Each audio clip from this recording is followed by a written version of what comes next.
Ladies and gentlemen, welcome to tonight's edition of NASCAR 06 Total Team Control on the channel. And this evening we are at the Martinsville Speedway for the running of the third race of our custom scheduled Cup Series season on NASCAR 06 Total Team Control. We are racing as Greg Biffle for this season, and as we are coming into the third race of the year, we're about to find out where exactly Greg Biffle will qualify for this event. It's not just any ordinary Martinsville race. In fact, it is a Martinsville night race.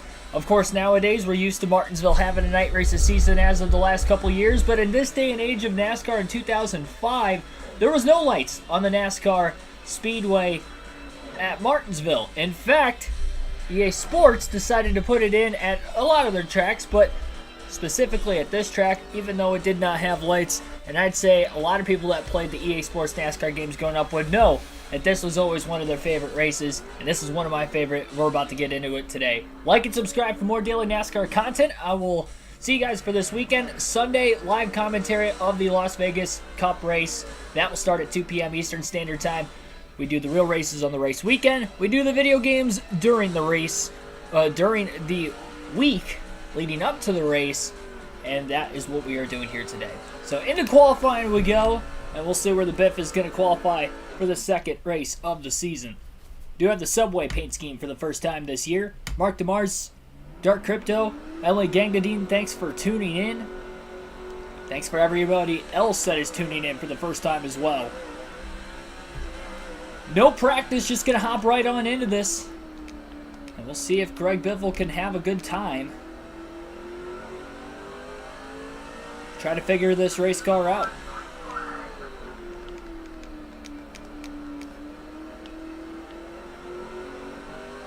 Perfect turns 1 and 2 so far. Biffle might have the pole on lap 1. This Martinsville surface pretty worn out in this 2005 season as well. And how about Greg Biffle? He'll be on the pole tonight at Martinsville at 20.133. He had 2 laps to try to set the quick time, and he got the pole on lap number 1.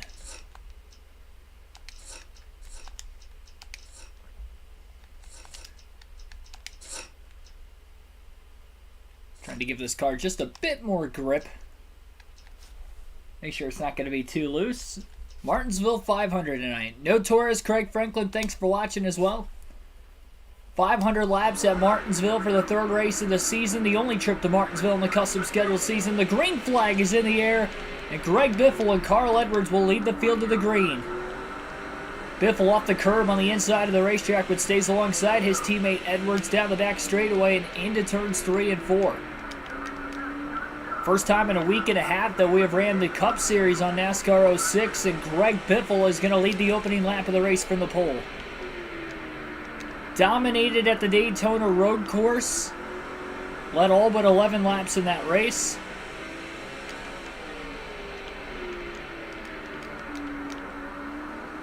And now looking to dominate the third race of the season after coming off a win at Daytona.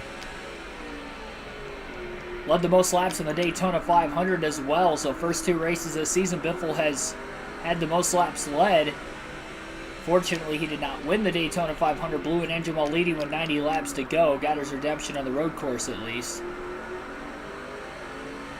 Michael Turner, thanks for watching also.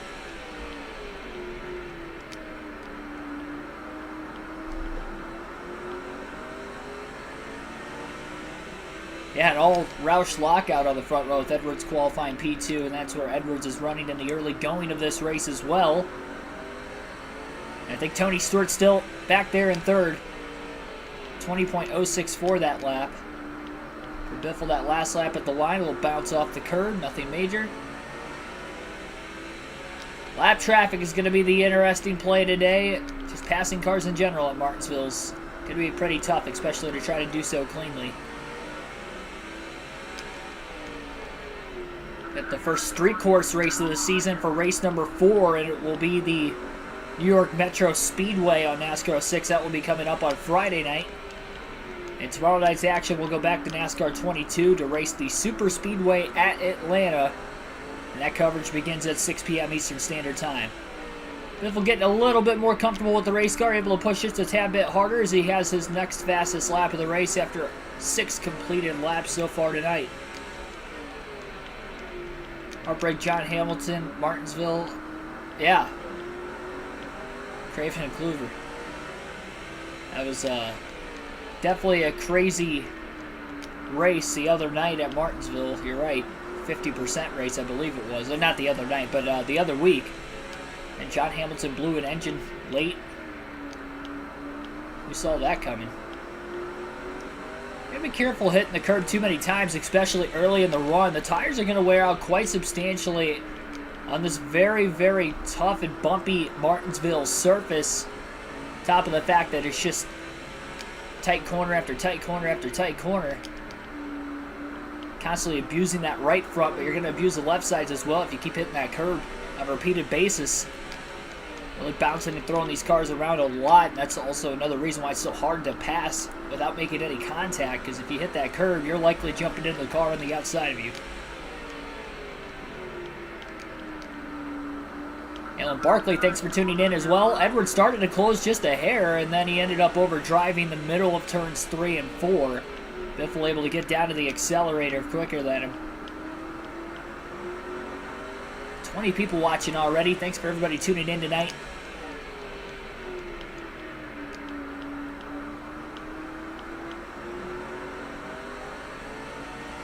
We'll alternate through the different camera angles for the first time in the race today as we're in the very early going.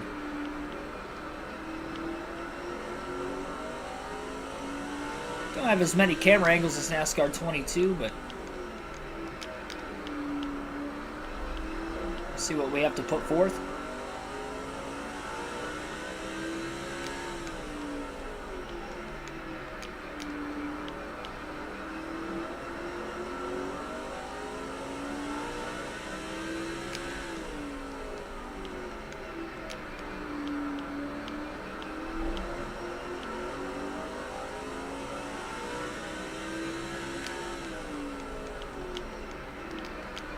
Biffle not pushing extremely hard though either. He's not locking the tires up on corner entry.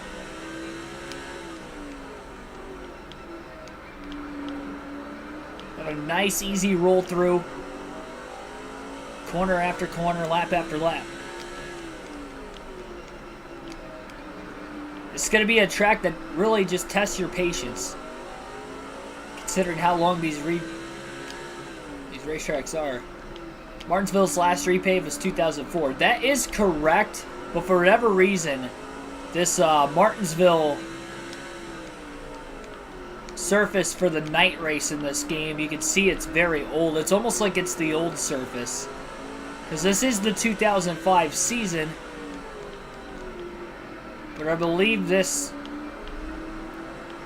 It's not a fantasy track, but the fantasy layout of the track with having lights when it doesn't actually have lights, I think this was pretty much based off the earlier game. So this is a very bumpy surface. You're going to see more tire wear here than what you would see probably even nowadays at Martinsville. And you usually see quite a bit now.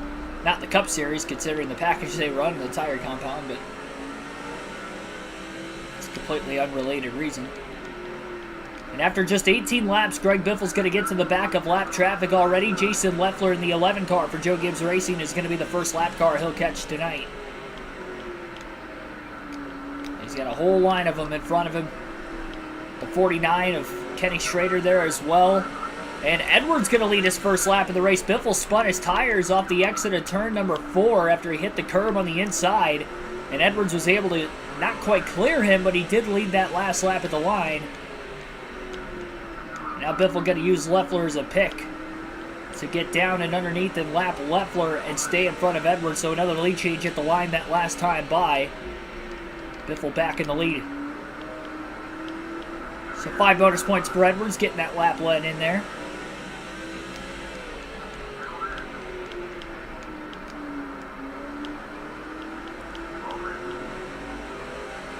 Biffle doing everything he can to try to not make contact with the cars around him. So far, so good. It's 2 for 2 of passing lap cars cleanly.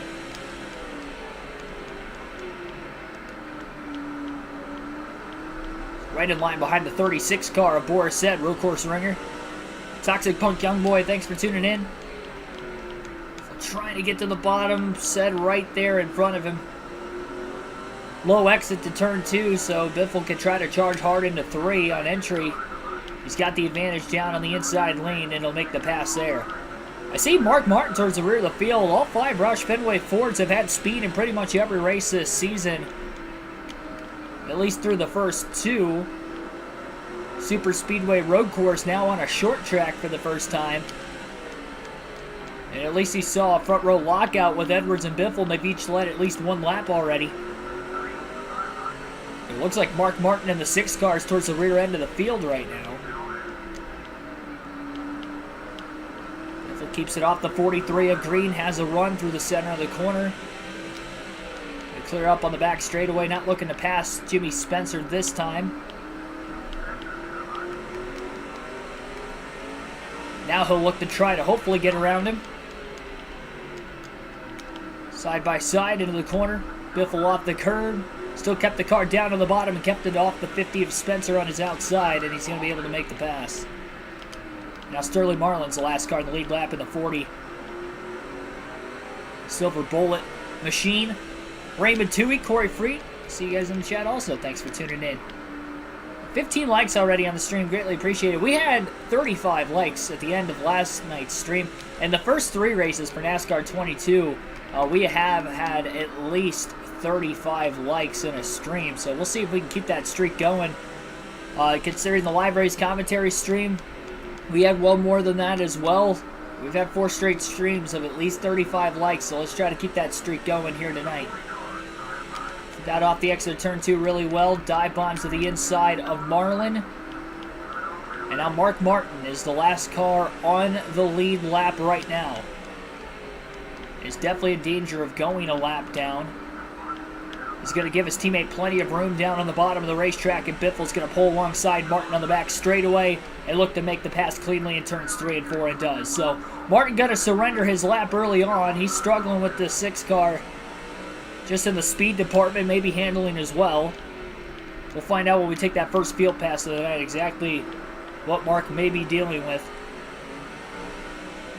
Wade Selensky, Ice Demon King, 92 Hammer, thanks for watching also.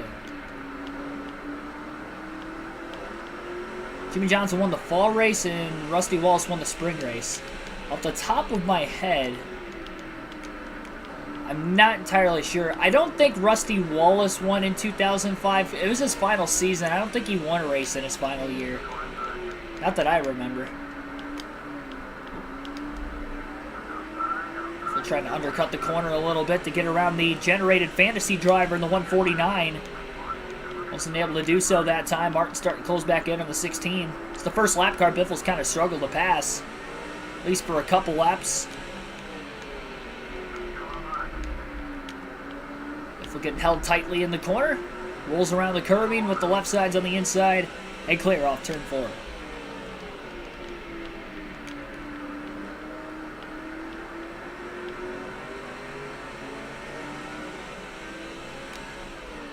Oh, okay. I honestly was thinking that that might have been 2004, not 05, but... yeah, Jimmy Johnson was tough to beat at Martinsville for sure. Mid-2000s especially. Jeff Gordon was hard to beat here, and then he kind of passed that torch on to Johnson shortly thereafter. In the early 2000s into the mid-2000s.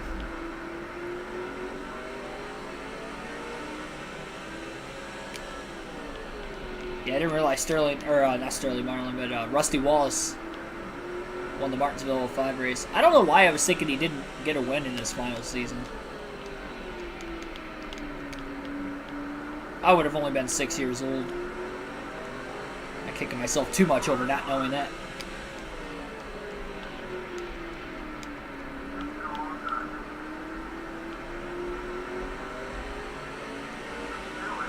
Oh, it was 2004, according to Mark DeMars. Who was that? Gordon won the fall and spring. So Gordon swept in 05. Wallace won in 04. Okay, so I was right. Potentially. Might have to get confirmation of this from a third person just to be safe. Oh, you're a few years older than me.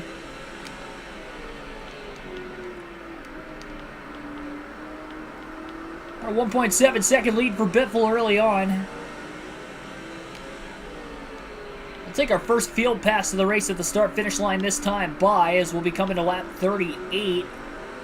And first we'll drive is a 6 of Mark Martin, who is a lap down as we saw moments ago. He's still in the 37th place position. Elliott Sadler in 4th place right behind him.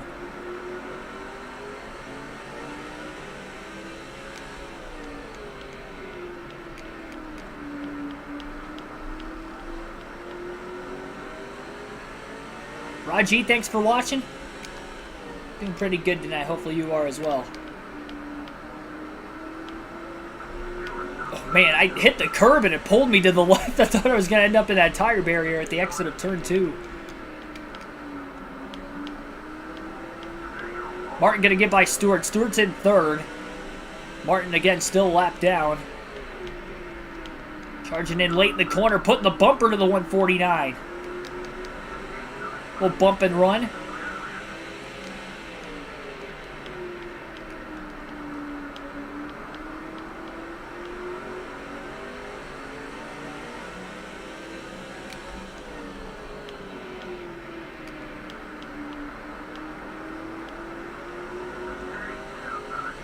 Pass on Kyle Petty would also be for position for Martin.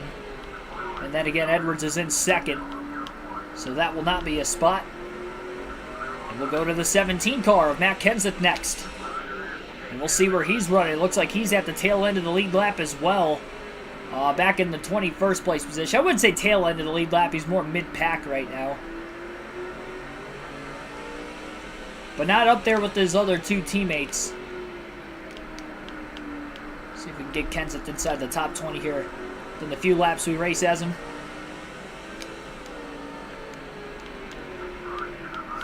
Thought Ricky Rowe was going to try to throw a late block there on Kenseth. Thought better of it. Might see more aggressive moves later in the race, but so far it's been fairly clean racing, especially by Martinsville standards. Except for that one bumper run we saw Mark Martin put in another lap car, the 149. Kenseth's starting to move forward, though. Big dive into the corner to try to make sure he was going to clear the 0-0 of Kenny Wallace. 2 more laps with Kenseth. He's on the inside of Kyle Busch in the 5. And then another rookie, Martin Truex Jr., also right in front of Kenseth. See Jeff Gordon outside the top 15 in the early going. 16th place position as well. So Kenseth, we picked him up in 21st. He's up to 17th already in the 17 car. Gordon in 15th, rather, not 16th. Bounce off the curb, and Kenseth still passes and clears Jeff Burton off the exit of turn 2. Former teammate in Burton.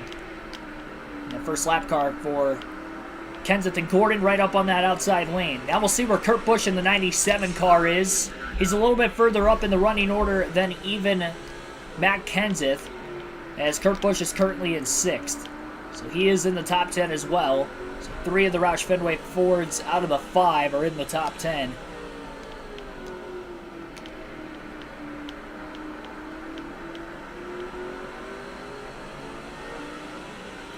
Billy Kramer, thanks for tuning in. Big charge into the corner for Busch. Kurt pulled him down to the left, but he'll be able to stay underneath the 9 of Casey Mears. I believe this is for a position. Battle for 5th on the racetrack, and now Busch is going to be inside the top 5. Make that 3 Roush Fenway Fords in the top 5. Kurt, though, still 5.3 seconds off the lead in the 5th spot as we're almost 50 laps in and caution-free at Martinsville thus far. Likely a 2 to 3 pit stop race today. Interested to see when drivers decide to pit or stay out.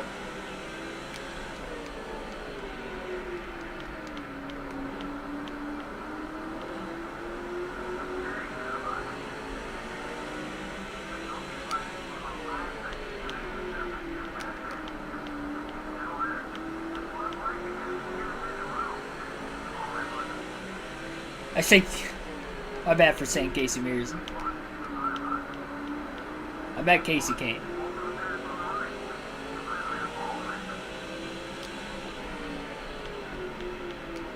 I'm human. I make mistakes, alright? I'm so sorry.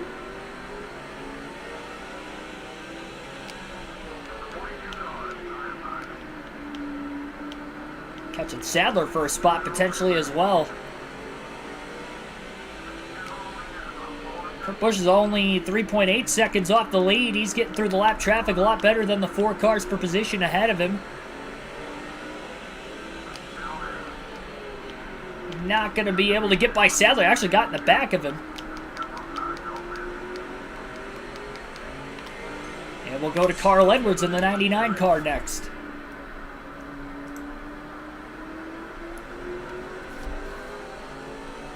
Edwards still in P2 right now.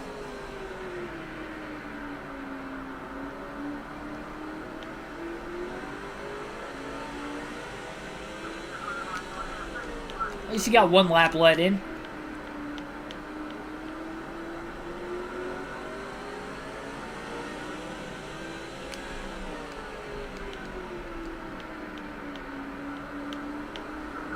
Big arc of the corner that time through turns 3 and 4 as he gets underneath the lapper of Terry Labonte. And the number 44 machine.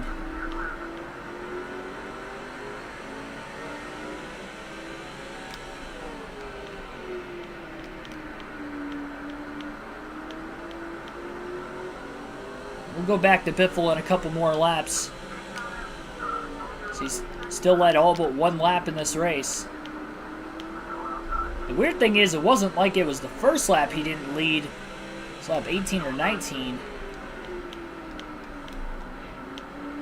Right as Biffle was getting into lap traffic for the first time. We'll bump to the back of Brian Vickers in the 25 car.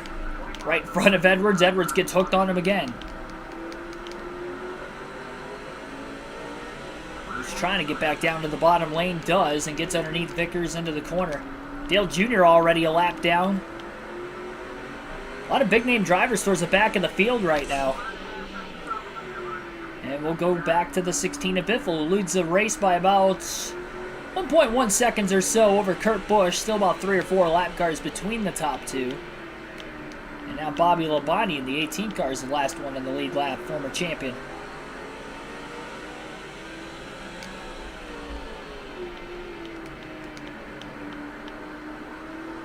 Yeah, I've never asked anybody for autographs like at the racetrack before. I've only had a couple opportunities with NASCAR drivers for that.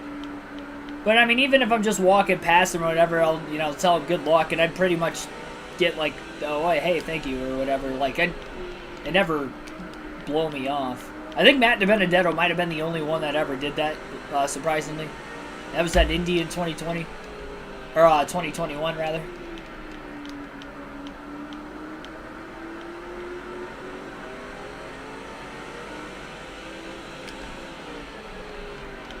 He had to have heard me.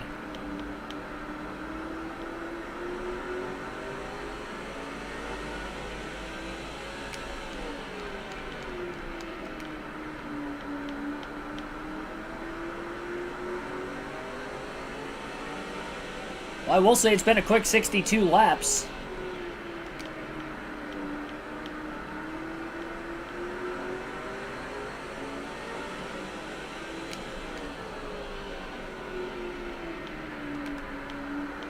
It's just crazy to believe that Biffle hasn't had more than a 2.5 second lead yet. And Edwards is closing that gap on him, though.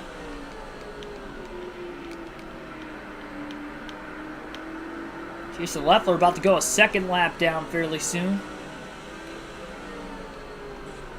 I don't even know what I was doing there. Don't even ask. I was looking low. I ended up too low on the back straightaway. Lapse of judgment there.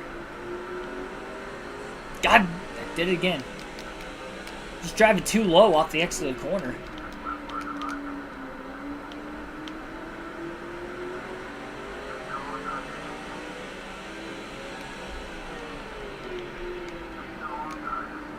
A lot wider that time, and almost made contact with Leffler, but he was able to pass him cleanly. So Leffler in the first car, second lap down now. And Bobby Labonte still hanging on for the moment.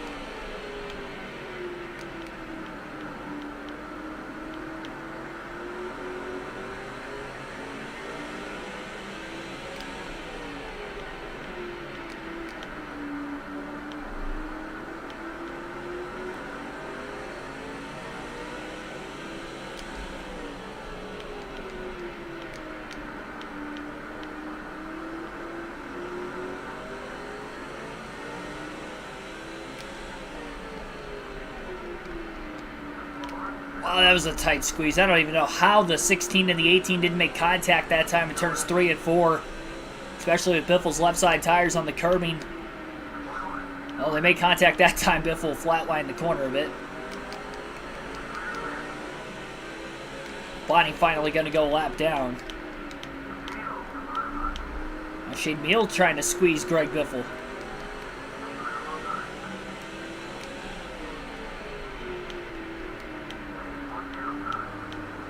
I think that's the first lap Meal is going to lose.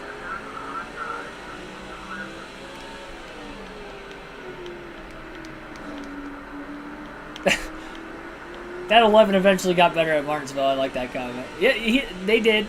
That team did. Different driver, but... yeah, that FedEx 11 would eventually be very good at Martinsville.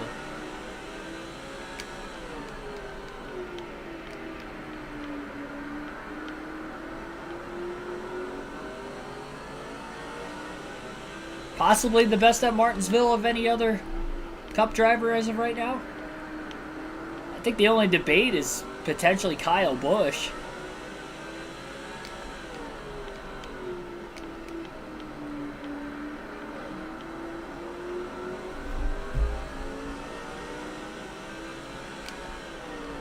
I'll give Hamlin Martinsville if I give Kyle Busch.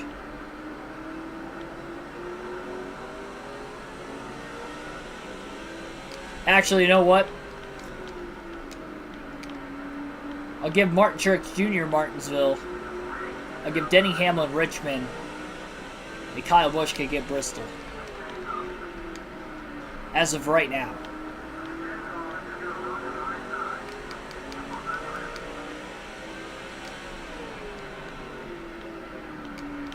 Bell's good at short tracks. I don't remember him really being great at Martinsville, though. 20.027 that last lap for Biffle. His fastest of the race. Out to about a 1 second lead again. Edwards got to within a half a second a few laps ago. Biffle starting to pull back away again. It's mainly because he was struggling to get by Bobby Labonte, and then he ended up pulling the bump and run on him after a while and starting to pull away again.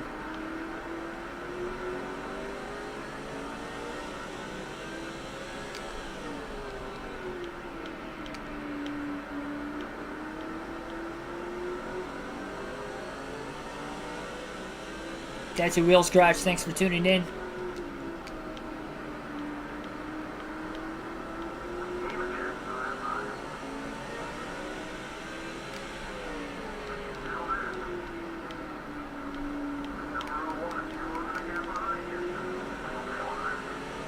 R6, I see you in the chat also. Cy Z as well. Making repetitive contact with Joe Nemechek. Poor Joe.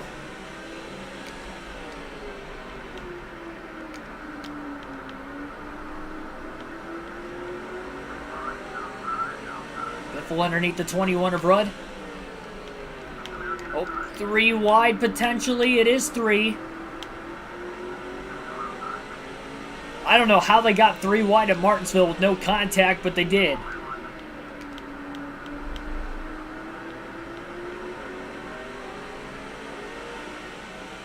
Rudd gonna go 1 lap down. Spencer will fall a 2nd lap down.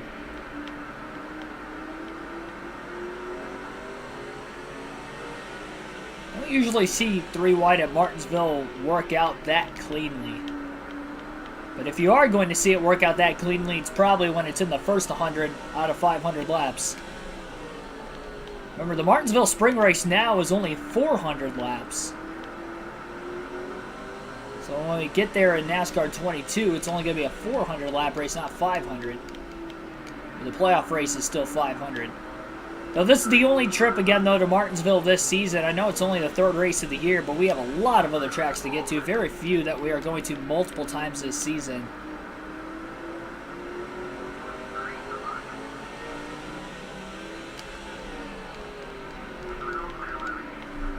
We'll contact with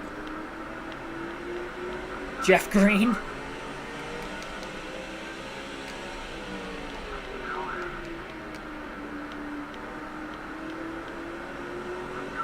Major Vlogs and Gaming, thanks for watching. do iRacing. I don't have iRacing, so I cannot do that.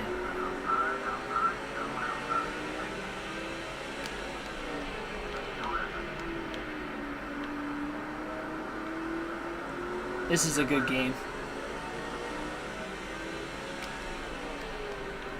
It's an EA Classic.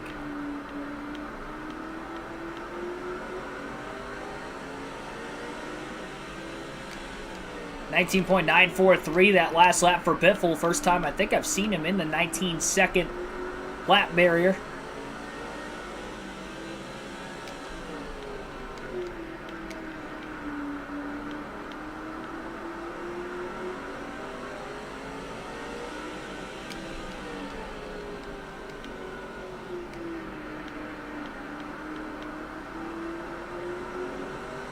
Edwards has just gotten by Mike Bliss, so there's no more lap cars between the top two, and there's some cars side by side right in front of Biffle. Kenny Walsh in the Aaron's Dream Machine, and the Silver Bullet of Sterling Marlin. Biffle charges hard into the corner. It was a late dive for sure, but he was definitely underneath the 00 when Kenny Walsh pinched him off. Biffle still gets by with the contact.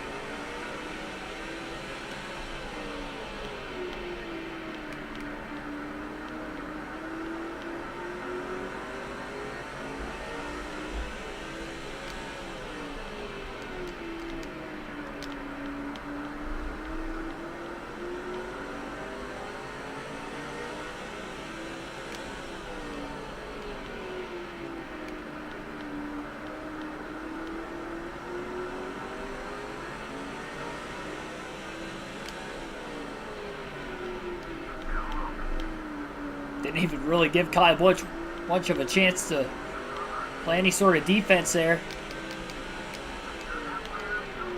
Flora drove it in to the back bumper of Busch, moved him up out of the way. Remember, we're driving as Kyle Busch for the Busch Series season. Our custom schedule set of seasons on this game. Big loose moment in the middle of the corner for Biffle after the curbing knocked him up the track. That was probably the most violent we've had the curb. Throw the 16 car all day. The field's spaced out though right now. This is definitely where, if something were to happen accident-wise, you'd have to hope you do not get involved. Everybody could check up in time. Especially on this old of tires, on this abrasive of a surface. Just past halfway on fuel right now as well. Truex off the curb into the 49 of Kenny Schrader. There's a violent bounce off the curb for Martin Truex Jr. And Greg Biffle got in the back of the one as there was a big accordion effect. And Kyle Busch almost got underneath the 16. The 16 had to block him.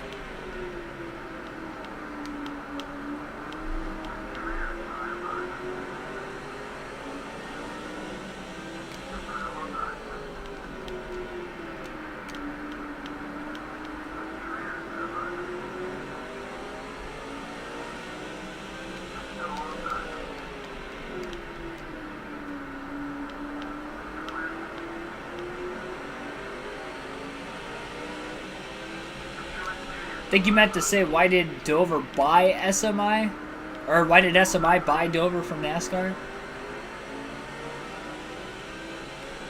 Not sure. Guess they wanted investment of it one way or another. It's interesting, to be completely honest, considering the fact that Dover's only got one race on the schedule now anyway. I could see if they had two and then NASCAR buying Dover, and then that would, you know, maybe knock one race off the schedule, but then add it somewhere else. I don't know. I don't know why they bought it. It does put a different kind of track, because most of the tracks SMI has are 1.5 miles. Most of them, not all of them. New Hampshire wasn't. By buying that, Nashville's an intermediate, yes, but it's not quite a typical 1.5 miles. It's about 1.33 miles. Concrete as well. Bristol, obviously, also not a mile and a half. I'm not counting the Roval, considering the fact that that is on a 1.5 mile track. SMI decided to reconfigure it. Kind of the same thing with Dirt Bristol. Not counting that as two separate entities, even though it is two completely different types of races. Let's talk about like property ownership and track ownership. I'll just state it as the main course, the main track. Derek Booth, thanks for tuning in. Happy birthday to you as well. Championship race on the custom schedules at Talladega for the Cup Series. Busch Series, I believe, is at Talladega, and then Daytona in the Truck Series. And knowing my bad luck on the super speedways, especially in the Cup Series side of things, we're going to have to hopefully have a points cushion by the time we get there.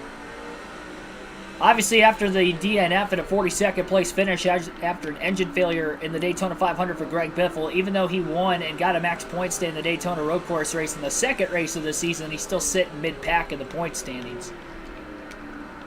So definitely needs to have a strong string of races as he's trying to play catch-up in the early season. 100 laps complete, 400 laps still to go tonight at Martinsville. And already 26 likes on the stream. Thank you so much for hitting that like button, everybody.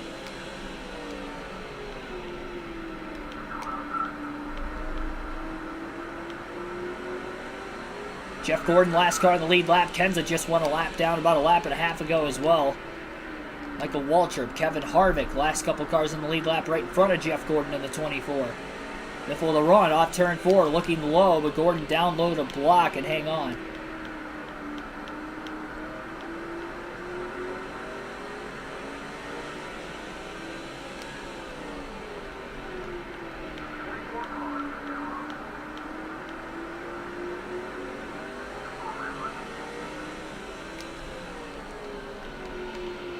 Oh, Gordon into the inside wall. Kind of a bit sideways through turns 1 and 2. Biffle on the attack. Might have left the door open for Biffle to get underneath him in 3 and 4, and it did. So the mistake in 1 and 2 left the bottom open in 3 and 4, and Biffle will put Jeff Gordon a lap down.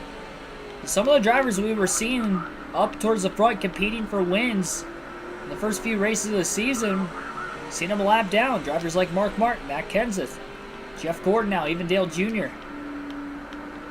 had a second place run at the Daytona Road Course. He also had a DNF in the Daytona 500 and also blew an engine in his dual race. Not a good speed weeks for him.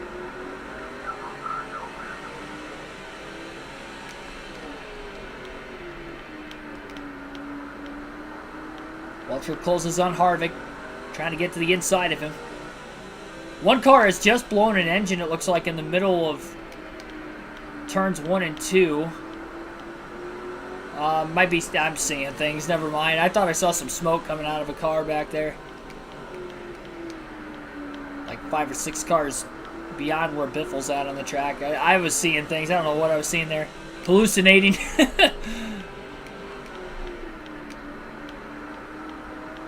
Lap 300 yellow.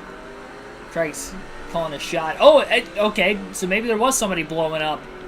Kurt Busch in the 97 car having problems. Was inside the top 5.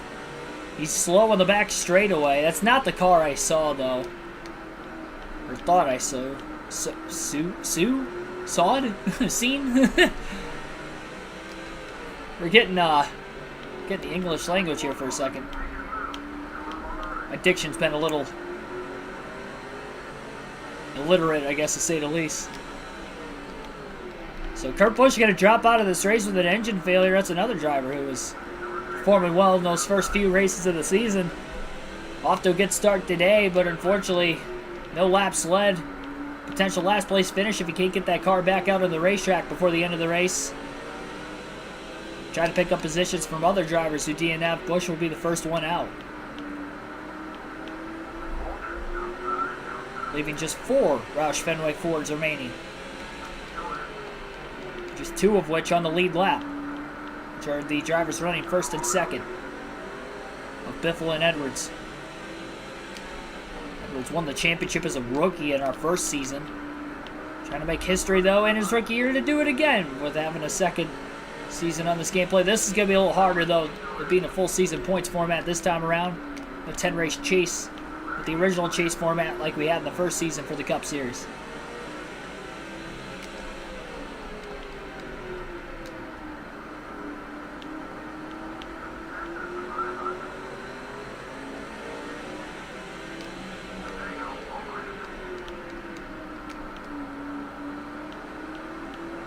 Harvick going to get by Jimmy Spencer, but I believe Dale Jarrett was for position for Harvick. If we're looking to lap the 88 of Jarrett, looks like he should be able to clear him into 3, and he'll do just that.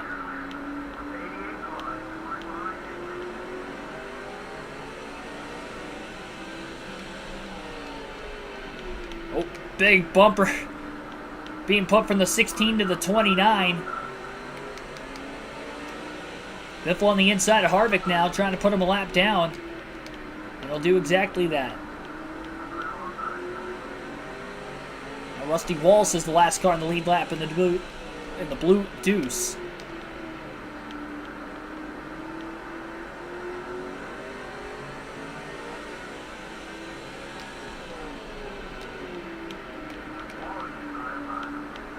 Biff on the inside. Rusty Walsh. Walsh going to go lap down.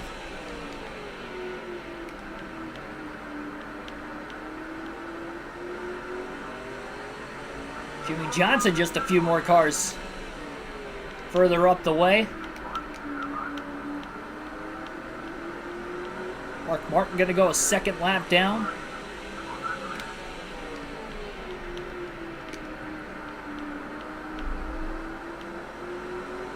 Good or a bad day for Roush so far today. Really no in between.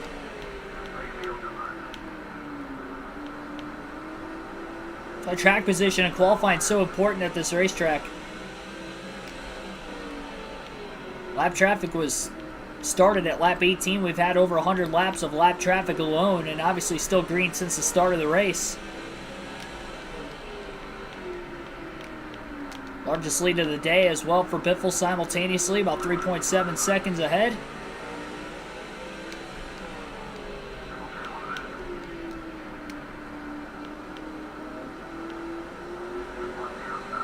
Jimmy Johnson on the 48 trying to stay on the lead lap.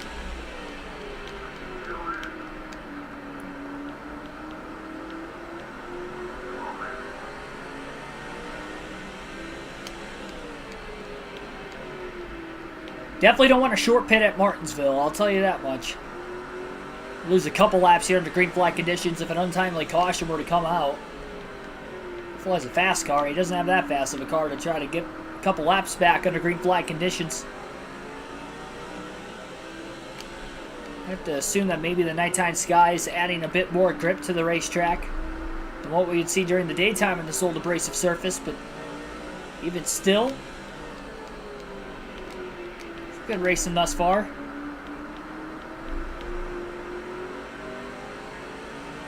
Intensity always seems to pick up about the halfway mark in these EA Sports races.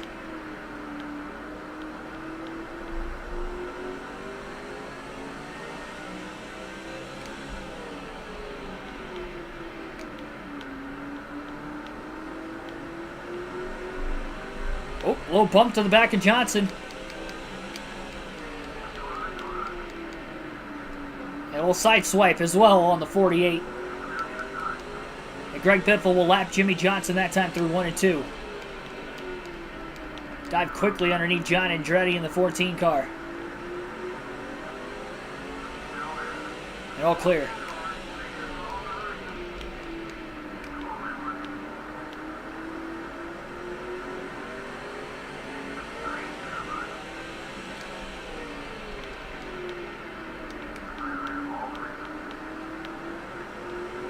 Totally Not Suscat, thanks for tuning in.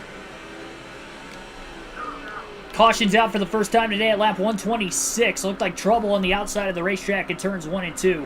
That lap 300 guess was not correct. Oh, another problem for Roush Fenway Racing. Matt Kenseth has wrecked and Boris said going in hot. Probably trying to miss cars checking up on the bottom of the track.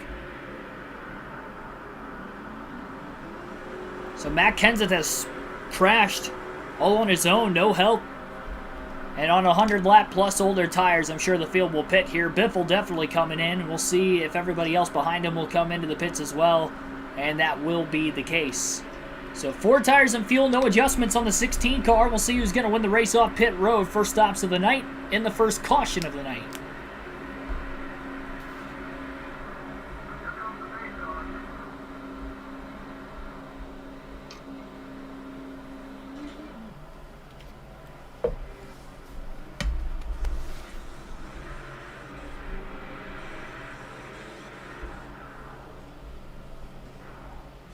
Thanks for tuning in, by the way, for the first time.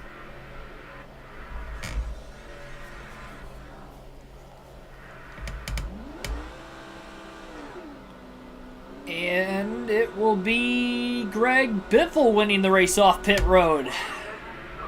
Hanging on to the lead. Need that track position.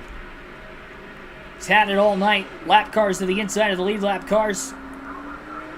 Green flag back in the air at Martinsville. Biffle trying to get down to the bottom quickly. Tried to squeeze in front of Jeff Gordon behind Dale Jarrett. That didn't work. With contact with Kevin Harvick as Biffle forces his way down underneath the 29 car in the back straightaway. Oh, Harvick got into the 16. Put the bumper to him in the middle of the corner, about to spun him out. Biffle holds on to the lead. Harvick a lap down. You can see the scuff mark on the left rear quarter panel of Biffle's car where Harvick made contact with him. Well, payback for Biffle sideswiping him, trying to get to the bottom lane the corner before. Edwards was able to get by Harvick after he got stacked up behind the 16 car as well. Biffle working on trying to pass a fast 24 Chevrolet of Jeff Gordon.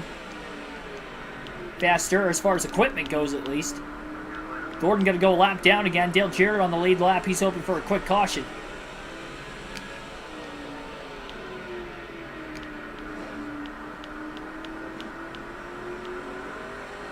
Blub, thanks for tuning in. Thanks for subbing also.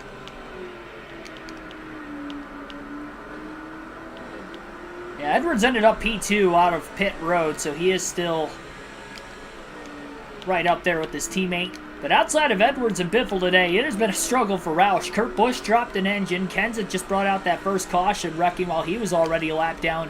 And Mark Martin qualified towards the rear of the field and is already 2 laps down. So outside of the top 2 right now, the other 3 cars for Roush, not so great of a night. Although Kurt Busch was in 5th place when he did blow an engine, so he was pretty fast early. I wonder if that could be a concern potentially for the 99 and the 16, who have also had fast cars in the early going. Remember, Biffle blew an engine while leading the Daytona 500 with about 90 laps to go in that race as well. So it would not be impossible for something like that to happen. Just got to hope for the best. Elliot is crazy. Thanks for tuning in also. New Championship 4, Chastain, Elliott, Hamlin, Logano. I mean, at this point, they could be correct. When the regular season was going on, there was so much more consistency from certain drivers, but now since the playoffs started and every race has just been, like, Talladega was tame for the most part, but considering it was still a super speedway, it's hard to, judge momentum off of that, unless, like, they had it going in, they kept it going out, then you can say that, they kept the momentum at Talladega, but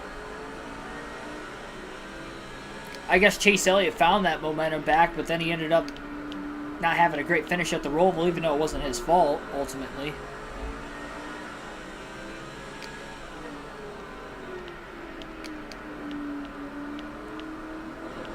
So topsy-turvy.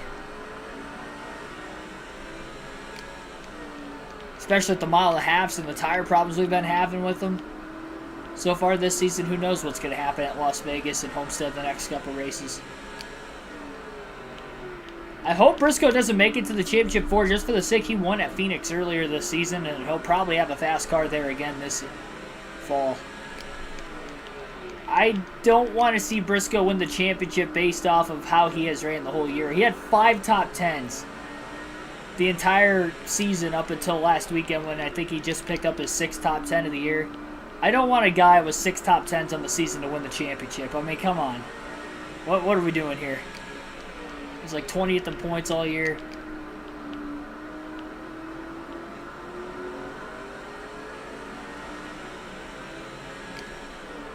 Yeah, he does have a shot to win it. The Fords are really fast on the flat tracks. They were last year in the last couple seasons, but with the next-gen car, that's their strong suit. Logano won at Gateway. Briscoe at Phoenix.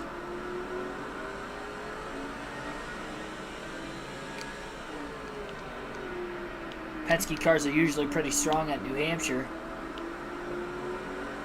Year in, year out as well, even though Christopher Bell won it this year. Outside of Bell, there's a lot of Fords up at the front of the field in that race.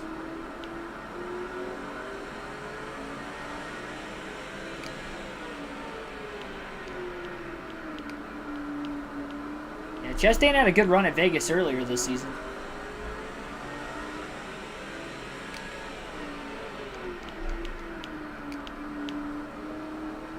I don't think the playoffs are going to get destroyed if Briscoe ends up winning the championship.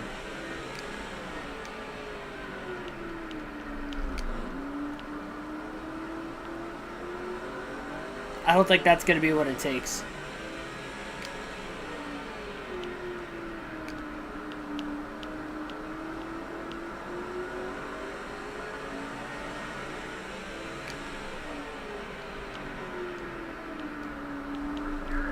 Jared up off the curb. Biffle not able to get around him.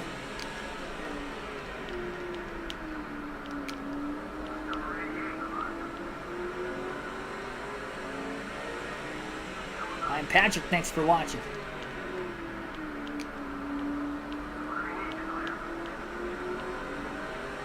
I don't think NASCAR's sweating in that situation with Newman. Honestly, I don't remember the 2014 season with Newman, how he ran in the regular season. Like, I don't know where he would have finished if it was a season-long points format that year. Would he have still had, like, a top 5 season, or was he, like, outside the top 10 all year?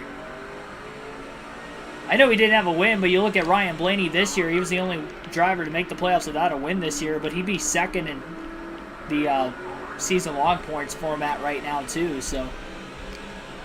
You know, him winning the championship wouldn't be completely out of, like, the ordinary, even under an older format.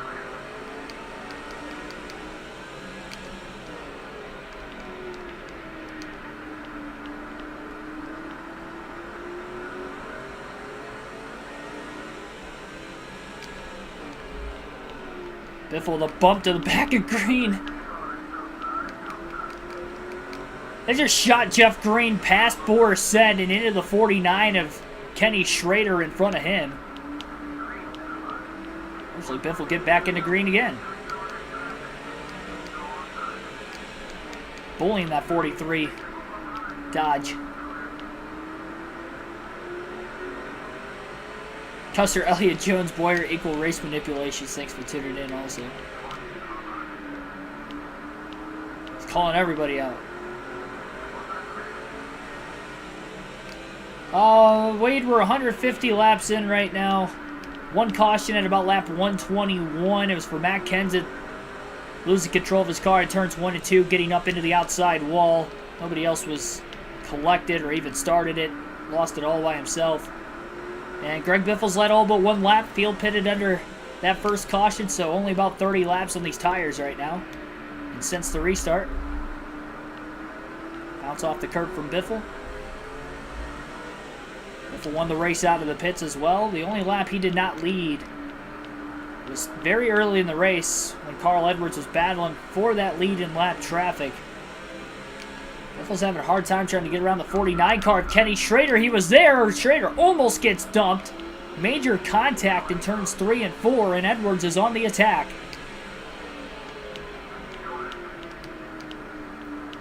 Biffle going to hold on to the lead still. Finally clears Schrader off turn 2. Now Edwards in the 99 will have to get by the 49 as well. That was a big bounce off the curb too. Newman would have finished 6th in 2014. And see, that wasn't a terrible season. That's actually really good. I mean, if you finish top 10 in points, that's a good season. I don't care who you are. It's consistent.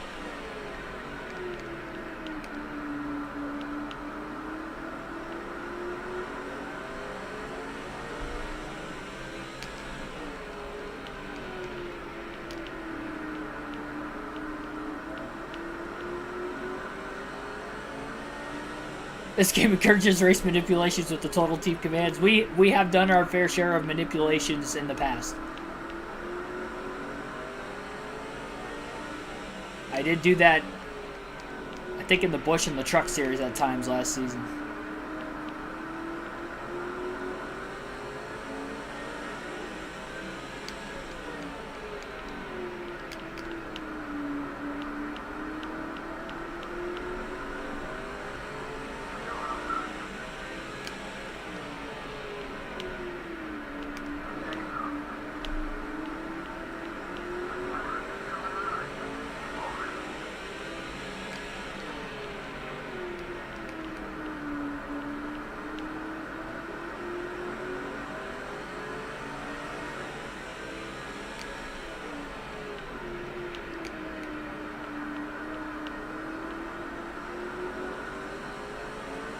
I think that might have had some to do with Edwards leaving.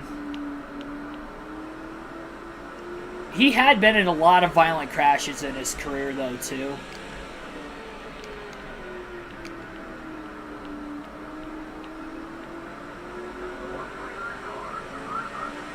I think it was a perfect combination of both of those things happening. The way he lost the championship, the way he did with the format, and the changing points formats, I'm sure had some to play with it, but I think genuine, health had something to do with it as well. I mean, you look at the 2016 season, Dale Jr. being out with concussion. I'm sure Edwards probably thought to himself, the violent wrecks he's had, he's probably thinking, you know what, maybe I have had some concussions with hits I've been taking recently. Maybe he did at Homestead. We never know for sure. I'm just speculating. I'm not calling it out, saying he did,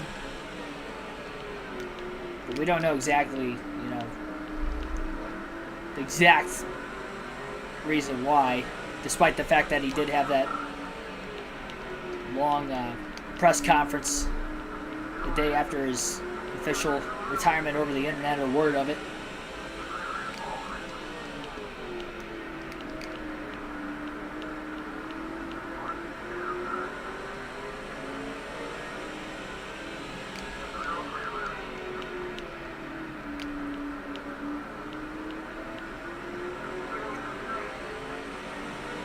Martin going to go a third lap down in the number 6. Hands of his teammate Greg Biffle, who has dominated the race so far, but we have a long ways to go. Still likely 2 more pit stops away from the finish as well. We're going to be able to make it just shy of lap 300 before having to make that second stop if we did stay green long enough. I mostly just used the field swap, or the driver swap, just to add something with the live commentary side of things, or the realistic commentary side of things, see where the other Roush cars are running, but that's basically the only one I use. If I'm in a dire need to have somebody follow me, or, when I'm around them, make it an easy pass on a track that may be hard to pass on, but I know I'm faster than them, then I'll do that too. Especially in a situation where it's later in the race, I'm like, alright, I need to go. You need to get out of my way. It's the easiest way to have it done. It just depends on the circumstance, really.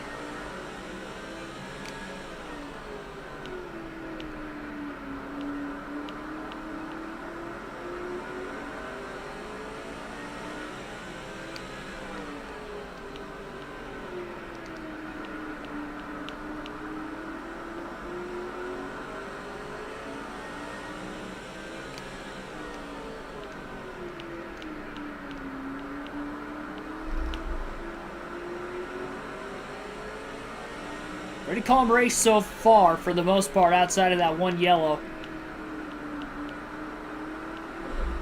I mean, we've had our fair share of bump and runs in this one. It is Martinsville after all, but we haven't seen chaoticness, I guess. At least so far in the race. But we're still in the first half. A long ways to go. I've noticed ever since it starts getting darker earlier, especially at my house, like it's completely dark now, these races feel a lot longer than what they used to. They used to like be in the daylight and then it would like transition into night around my house, or maybe daylight through the whole thing, and now it's that time of the year where, you know, I start in the day and then after like an hour, maybe less than that, it's dark outside at my house, and unfortunately I still have over half the race to go. I keep thinking it's like much later at night. I don't know where John Andretti was going there. Biffle was clearly underneath him and on the curb already. He kept turning down as if Biffle wasn't there. Basically moved himself out of the way.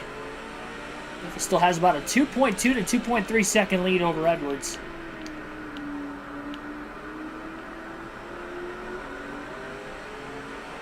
Seen some drivers slide up the racetrack in the center of the corner quite a bit.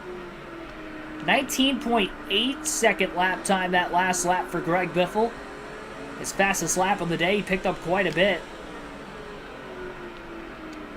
And put a quick bump to the 2 of Rusty Wallace. Biffle gonna get around him in 1 and 2.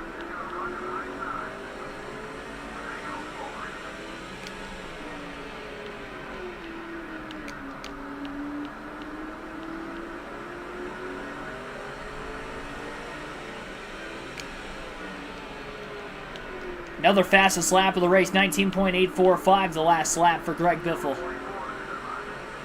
Sparkling ice drink. No, I don't drink. That's alcoholic, isn't it? Unless you're thinking of something else.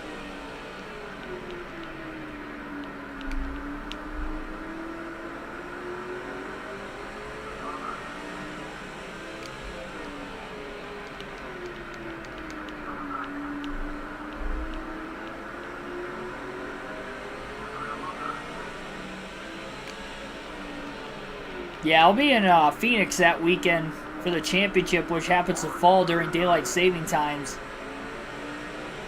And that's going to be very, very interesting because I'm already going to be thrown off being a couple hours behind, technically, and then I'm going to have to go another hour behind. Okay, well, I'm going to be like... It's weird because Arizona doesn't have... I don't know if anybody that's watching this lives in Arizona or not. Maybe you could help inform me here, but... By my understanding, based off of Google, that the only 2 states in the U.S. that don't have time changes during daylight savings is Arizona and Hawaii. So what time zone is Arizona in right now, and then what would they be going forward? Are they like mountain time right now, and then they'll technically be considered Pacific time during like the winter and stuff? Because if that's the case, then I'm technically going to be in mountain time for the first 2 nights I'm there. And then I'm going to be in Pacific time the last night I'm there. And then the next day when I fly out, I'm going to get home. It's Eastern Standard Time Zone again. Not to mention it'll be Eastern when I go back out. And I just don't want to like miss my flight or anything. Or like I've dealt with time changes before, but it's going to be weird because there's no time change in Arizona, and I happen to be going there on a time change weekend.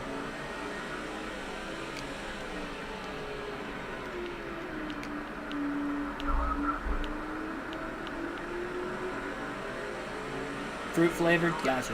No, I haven't had it. Sam Monty, thanks for watching.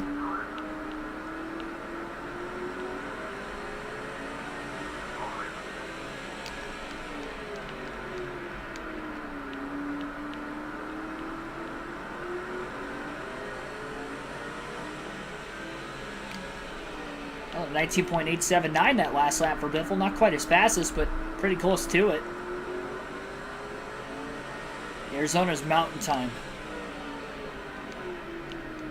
Oh, in the winter it is? So it can't be central right now.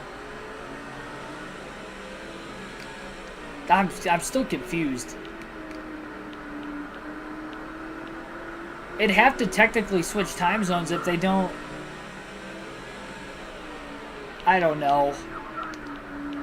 It's confusing to me. I don't live in Arizona, so I wouldn't know. And if you live in Arizona, it's probably not confusing if you don't travel anywhere because it's just the same time all year round. Probably just its own Arizona time. That's what it should be.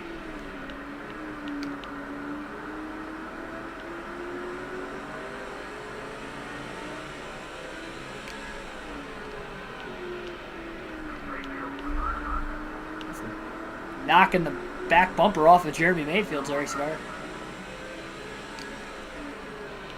Get around the 19.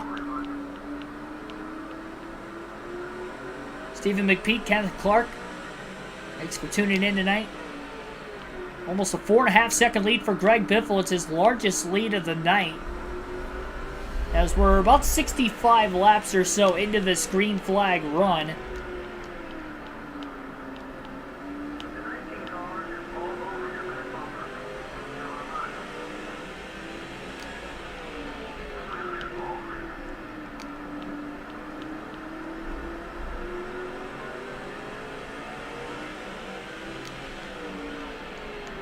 My day's been pretty good.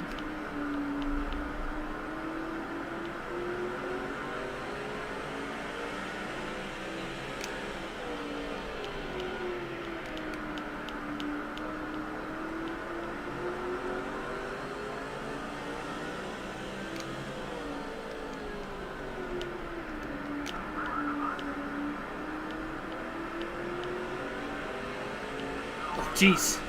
Loose off turn 4, about overcorrected it right into Scott Wimmer, who happened to be on the outside. Oh, so it's 3 hours now, and it'll be 2 hours in the winter. That's strange.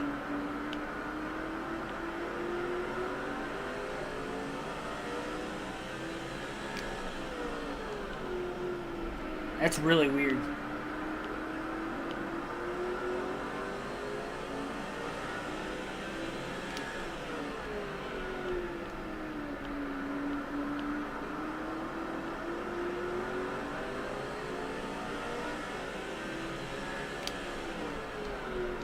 I would have thought it was the opposite way around.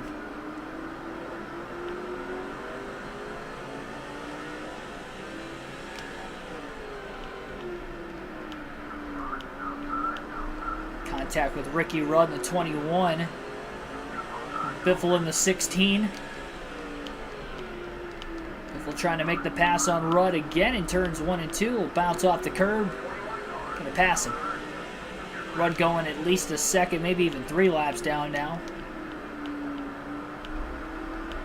So walk in the park for Greg Biffle so far as we're almost 200 laps in.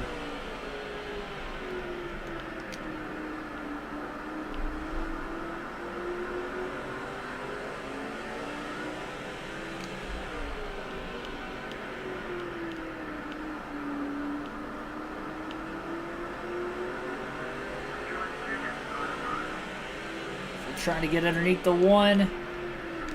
With contact.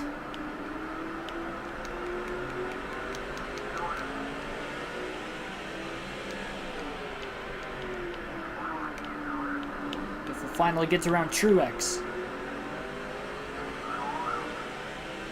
37 likes on the stream already tonight. Thanks for everybody tuning in and smashing that like button. Be sure to do so if you haven't done so already, and also subscribe if you haven't yet, for more daily NASCAR content as well. And we're on pace for over 60, actually we're on pace for over 70 likes tonight. That'd be insane.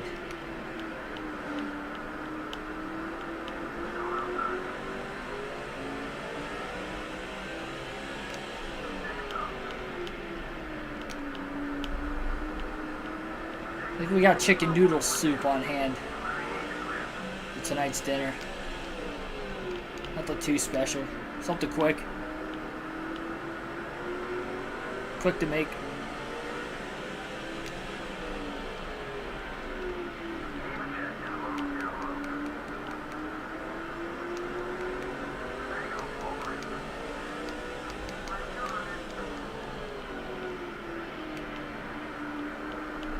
So we are at lap 200. Biff on the inside of Joe Nemechek in the 0-1. Get by him.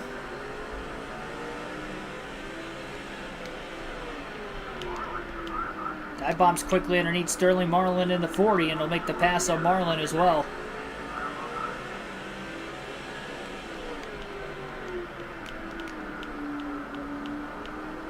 Gonna take a field pass this time around at the start-finish line. We'll go back to Matt Kenseth in the 17. It's gonna be our second and final field pass of the race. Caution is out. Second caution of the race this evening. And it's Greg Biffle. I thought I saw that. It just looked like he stalled after we made the driver swap with Kenseth there.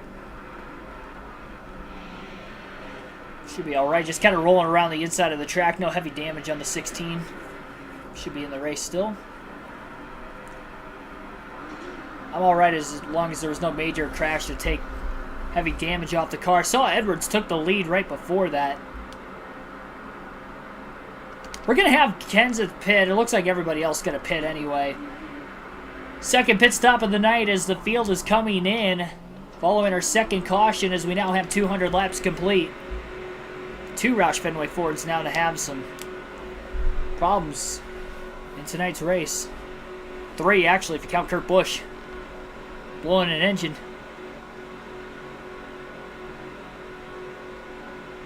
I think Bowman's not racing the next 3 races. I think he'll probably sit out the rest of the year. Team's eliminated from owner and driver standings. There's no rush to bring him back, I don't think. From the team standpoint, might as well, from the health standpoint, keep him out.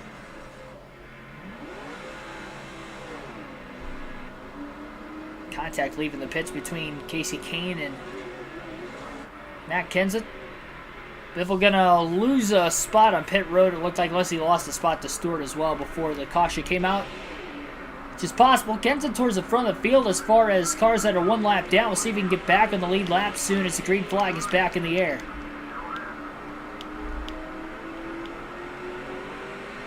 Following caution number 2.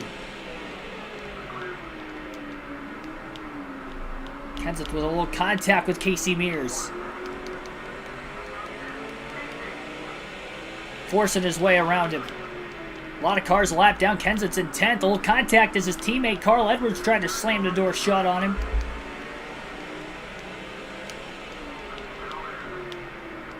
Kenseth's going to outbrake Edwards. He's back on the lead lap. And battling Dale Jarrett for 9th, and Gordon would be for 8th, just up ahead. Second different time tonight, Carl Edwards is leading.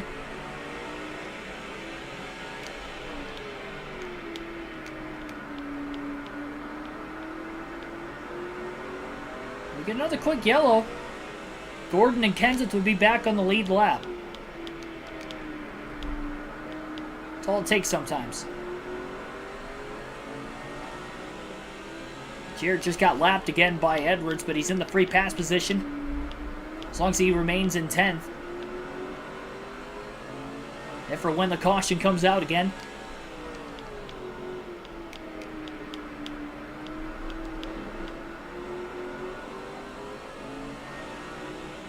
And we'll swap to Mark Martin in the 6th car next. Get to the start-finish line. Kenseth closing in quickly on Jeff Gordon. And we'll go to Martin. Martin 3 laps down in 33rd right now at the tail end of the field. Falls himself in line right in front of the 191 and right behind the 08 of Shane Meal.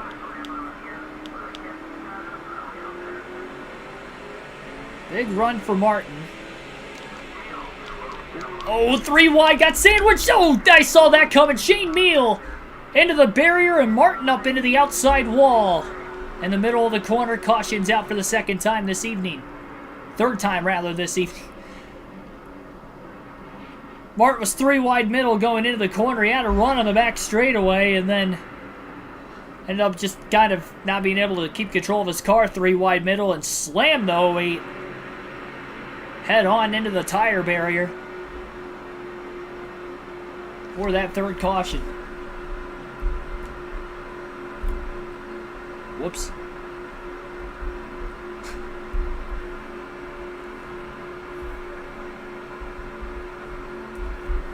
That didn't work out according to plan.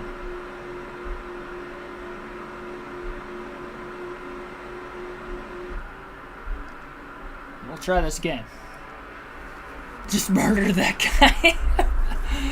Oh, man. Green flag back in the air.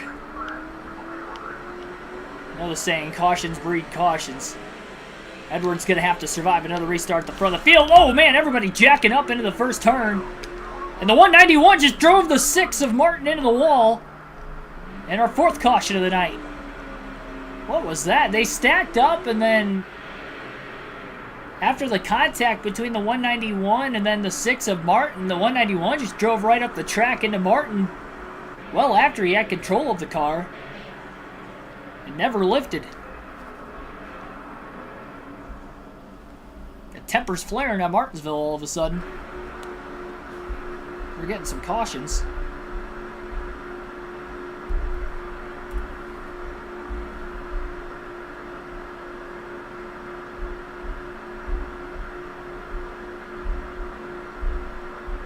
Just remember that we've had a fair share of wild Martinsville races on the channel. And this is starting to turn into another one all of a sudden. Green flag back in the air again at lap 217. Now the 191's upset with Martin, even though it wasn't really Martin's fault. Martin going to get to the inside, trying to get around both Shane Meal and Sterling Marlin quickly, and he's going to be able to do so. Stack it up again into turns 3 and 4. Look at this.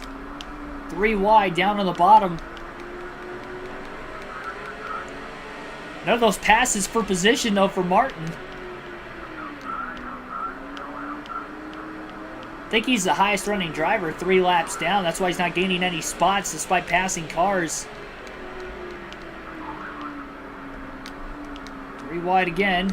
Off the curb into Casey Mears.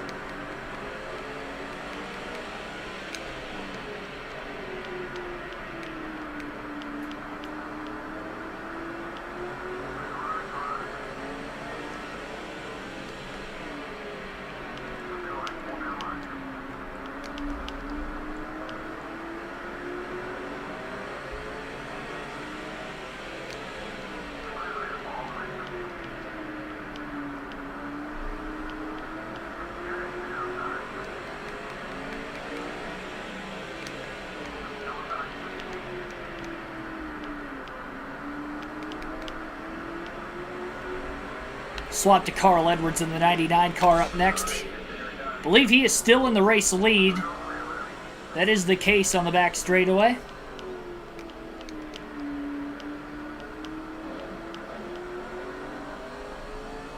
Looks like Elliott Sadler is in second. At least there's clean air for cousin Carl. Believe Greg Biffle's in third, not too far back. This is the second and final field pass of the evening. So we're having some cautions sprinkled in the middle of the race all of a sudden.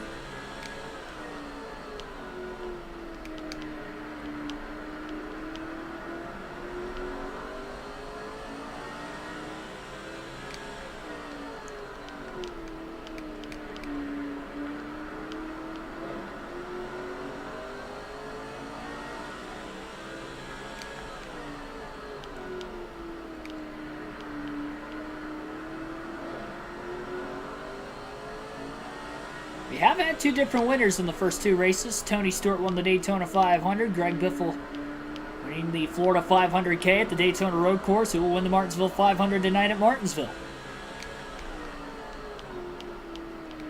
Edwards has been leading for a little bit now. Survived the last couple of restarts, won the race off pit road during the second set of pit stops. Nobody pitted during the last 2 cautions. It was the second caution in which everybody had pitted. That caution came out at lap 201.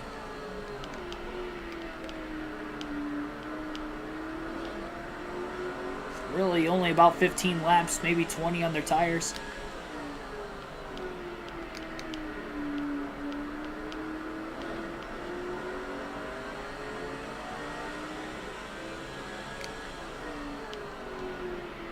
No, I've had Bob Evans a few times. There's a lot of them around us.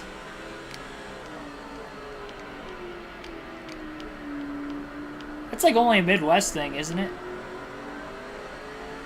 Waiting on the trivia question until we get to the halfway mark. Got about 20 more laps yet. Usually try to do it about halfway through the race.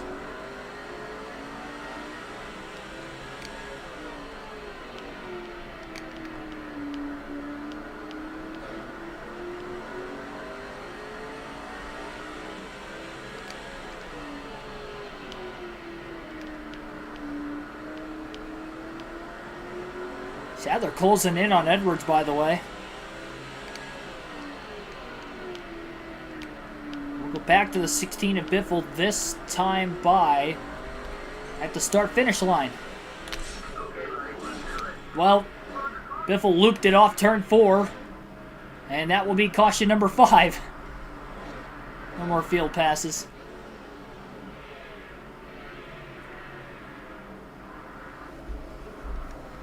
Been one of those nights. It wasn't like that until a little bit ago, but starting to get caution after caution after caution. Starting to remember we are racing at Martinsville. It's like the field's going to stay out here.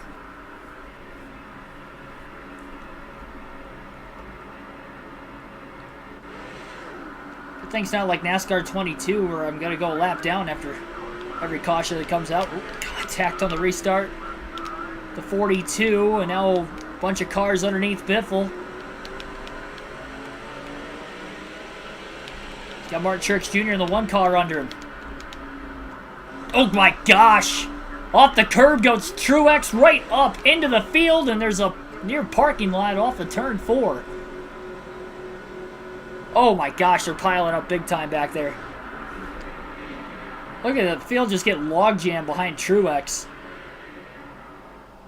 Cars are stopping and piling into other cars. This is going to be a good camera angle of it. Look at the back of the pack up there. See cars just sideways sitting on the racetrack. Truex drove it in very deep, 3 wide into the corner, and that did not work out 3 wide that time. Works out when Biffle's on the bottom. Other cars are on the bottom, not so much.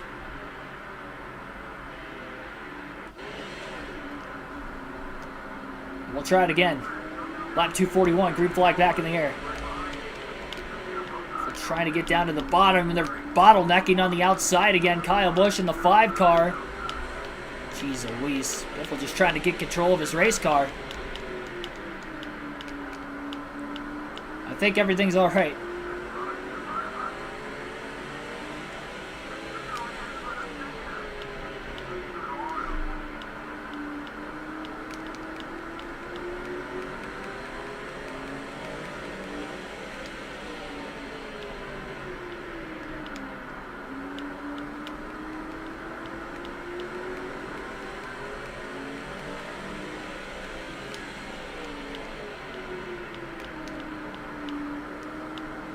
Edwards holding on to the lead again at the front of the field. Elliott Sadler still in second. Biffle trying to get by lap car Kyle Busch in the 5.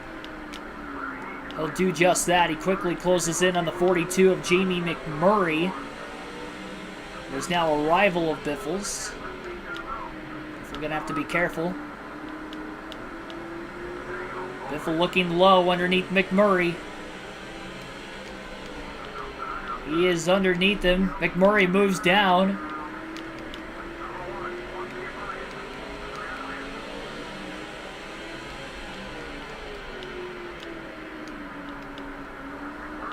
Murray driving it in deep.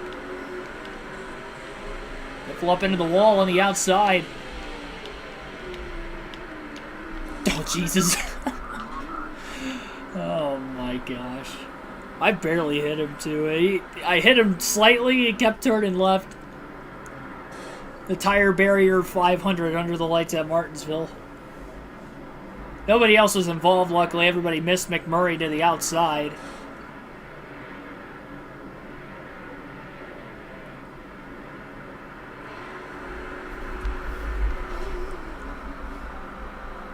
It has been a race, needless to say.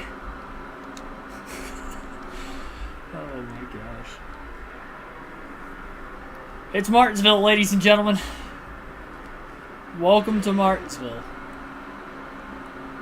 Green flag going to be back in the air again. Every time we get a restart, Biffle's on the outside, and he has not been good on these restarts. Went on the top.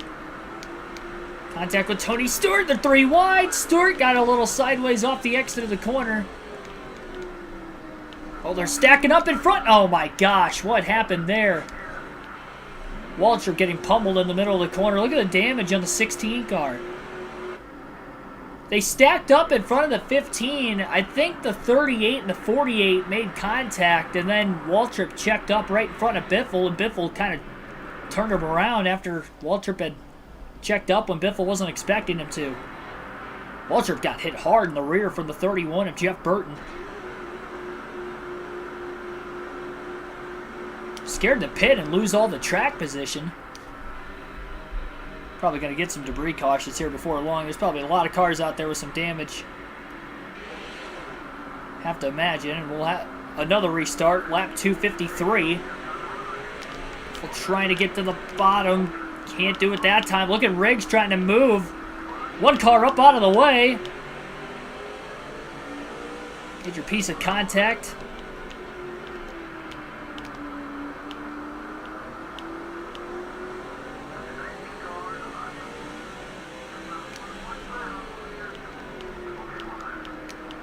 Hood's going to fly off on the 16 car here before long.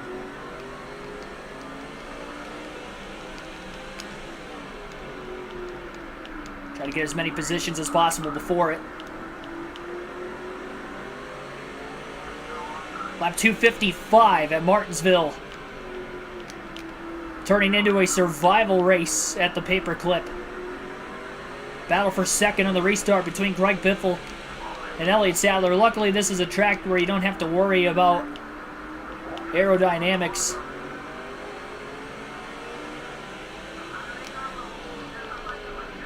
So all in all, Biffle not too worried about his race car.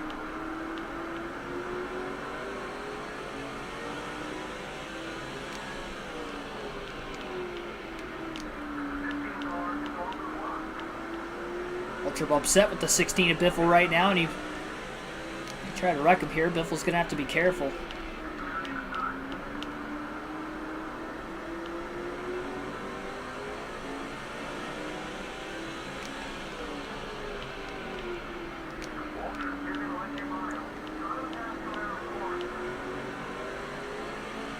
Biffle going to try not to get into the 15 car. They're a little more spaced out at the front of the field now. Sadler's still trying to battle the 16 for second, though.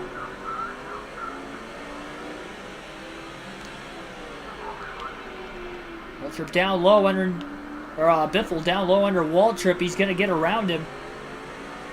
He's going to try to run down the 99 of Edwards. It's been a little while since Biffle's led.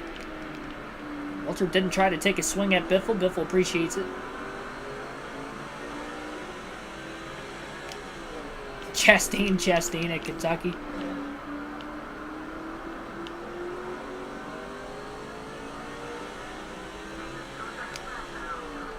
Tonight's trivia question on the channel, since we're just a little bit past the halfway mark now, is that earlier in the spring for the NASCAR Cup Series race at Martinsville in 2022, there were only 5 lead changes in that race. When was the last year that a NASCAR Cup race at Martinsville had 5 lead changes? That is tonight's trivia question. When was the last year the NASCAR Cup Series had a Martinsville Cup race that had just 5 lead changes? And I'll give you guys until lap 270. At the end of lap 270, you'll have to answer the trivia question for tonight. I'll shout out whoever gets it first.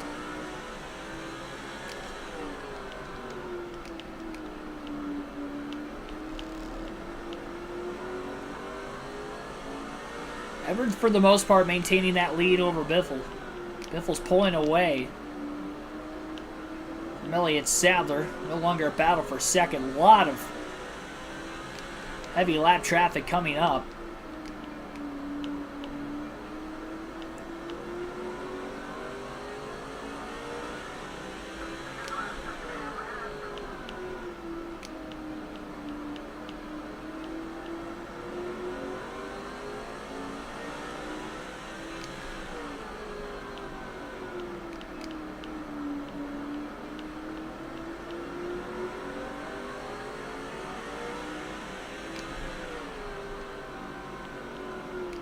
It is not 2015, 2019, or 2017. 2019 was actually a couple of good guesses.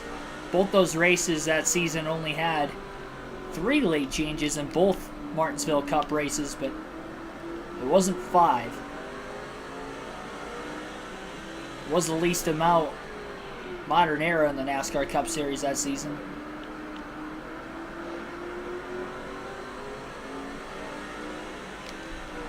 Johnson trying to block. He's the first car lap down. There goes the hood of Greg Biffle. Oh my gosh, Sadler into the back of Biffle after the caution came out. I don't think he had any clue the yellow was out.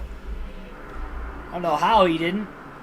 See the Subway Ford's hood flying off like that. So caution is out again at Martinsville. Our 9th yellow of the race. Debris for the first time tonight. Biffle just staying out, trying to keep this track position. Doesn't want to be back in the middle of the pack. His restarts have been dangerous thus far. He's going to be right behind the leader in the restart. Green flag back in the air. Lap 270. I'll give you guys the lap 275 of that caution coming out. Sadler sliding up right in line with the 16. Contact with Rusty Wallace in the 2.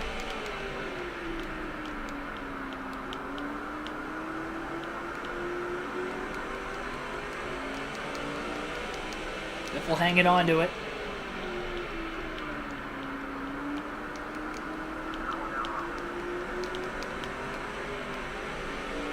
Wallace underneath Biffle. Biffle pinched on the outside of the racetrack. Oh, gosh, contacts. And around goes the 2. Our 10th caution. Oh, big pile-driven moment there for Rusty Wallace. Spun around like a top off of like 4 different cars. Kenseth, Stewart, Vickers, and Sadler all got a piece. A couple cars had to go to pit road to try and miss it. So we're going to get yet another caution. Not 2014, not 2013, not 2010. I haven't seen the correct answer yet. Green flag back in the air. Rusty Wallace driving the 16 up the track, and into the wall goes Wallace. Oh my gosh, everybody getting pile driven off the exit of the corner. Oh geez, Mark Martin, and innocent bystander and all that. And now Marlin's into the wall. Debris flying everywhere. Rusty Wallace knocked the 16 up into the wall, and he could never get back going in the right direction. Somebody hit Marlin pretty hard, and I saw a piece of debris fly up. Might have been off of, looked like Casey Kane's race car. We've had 11 yellows now. Biffle's going to have to pick, as he fell back towards the tail end of the lead lap anyway, and he obviously has some pretty decent damage to the race car right now. It's going to be 4 tires and fuel for the 16.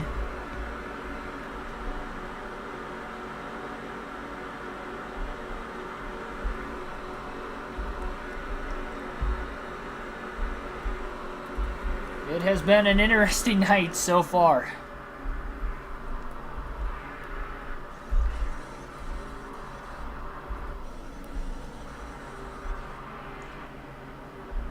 $11 cautions at Martinsville. The question, I'll give you guys another quick moment here to try to figure it out. When was the last time the NASCAR Cup Series had 5 lead changes in a Martinsville Cup race prior to 2022? 2001. I haven't seen anybody real close to the answer yet. All the cautions keep coming out. So they're going to give it to you at lap 270 to 275. We can't get many green flag laps in here. Biffle spinning the tires on the restart again. Come to a stop in front of him.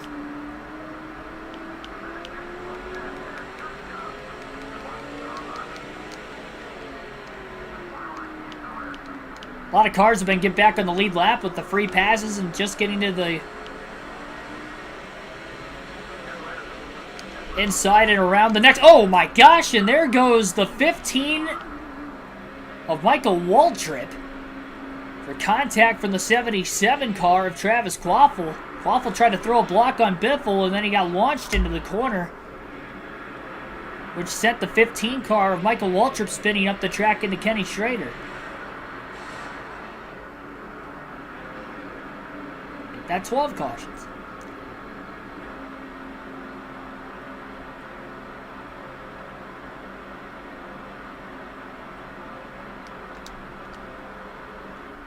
This has been a wild race at Martinsville, to say the least.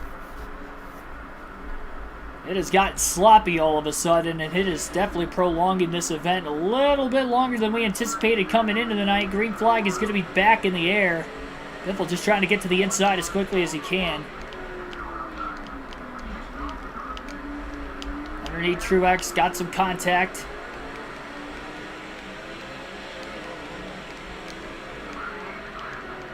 Biffle going to get around him.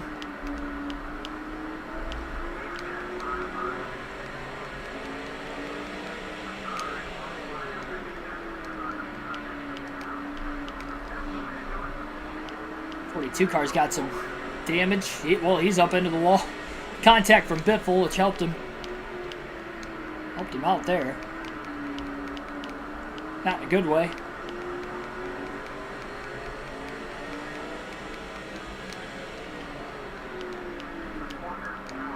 I know you guys want to see the correct answer. I'm trying to focus here. Oh, one car's blowing up now. Kyle Petty in the 45. This might cause a stack up. Trying to get to the inside and out of the way, and there's definitely some cars stacking up underneath him. Now Biffle's 3 wide middle. Spencer's not too happy with... Oh my gosh, and Kyle Busch is in the wall now. Well, started with Kyle Petty blew an engine and then ended up having cars trying to get around him. Biffle was just sandwiched 3 wide middle. And Busch now into the outside wall as he gets turned.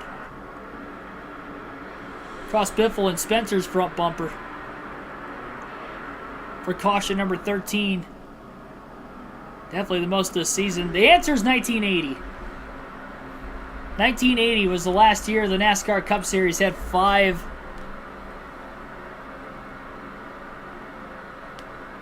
lead changes in a Cup race at Martinsville, prior to the spring race in 2022.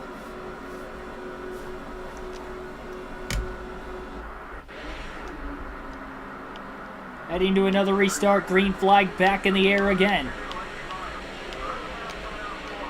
Spencer moving up in front of Busch. Contact as the 5 gets into the 50. Log jam on the outside. Busch coming back down the track. Oh, another car's blowing up again. And now it's Kevin Harvick in the 29. He's going to stop in the middle of the corner. Everybody's trying to get high out of the way. They're stacking up again off of turn 4. How is that not a caution?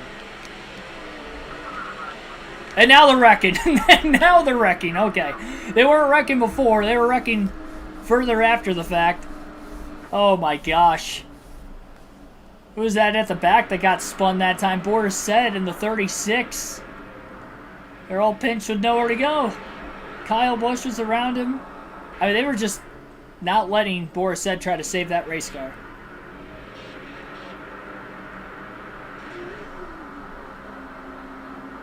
Yeah, 1980, and Darrell Waltrip won that race. Spring race in 1980. Let me check. Spring or fall? Yeah, spring race in 1980. Darrell Waltrip won from the pole. So that was the answer to tonight's trivia question.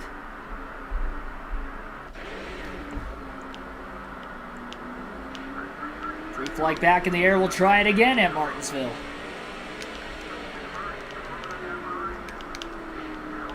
Boris said trying to take out the 16 now.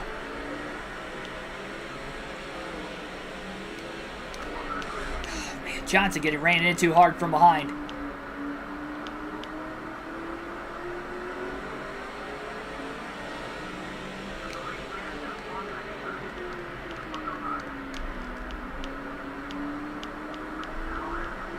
There's usually a decent amount of lead changes at Martinsville. track that's hard to pass, but between lap traffic and usually the field pits almost every caution they can.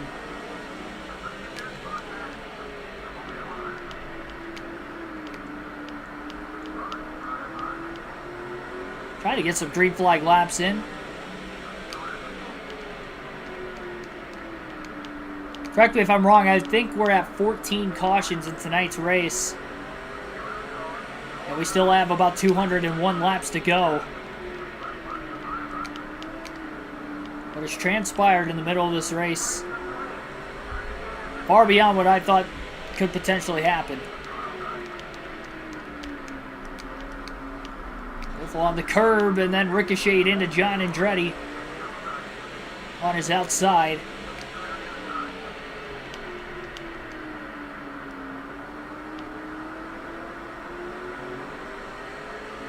Biffle is back inside the top 10 and up to 10th place, but there's a lot of lap cars in front of him that restarted on the inside lane.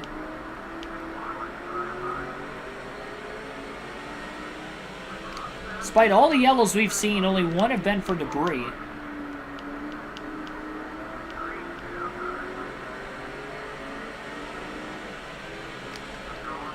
Haven't had many lead changes in tonight's race either.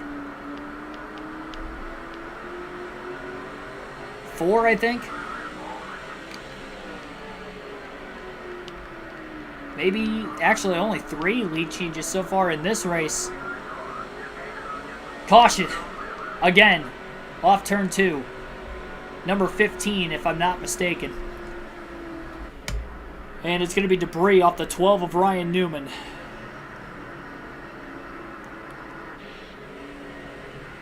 Not sure if it was his hood that came off or... His hood's pretty crinkled compared to the rest of the body parts on that race car. Biff will get a stay out again. They're still outside the pit window to make it to the end on fuel. Track position has been important today. Gonna have 22 yellows. Yeah, we might break a NASCAR record tonight.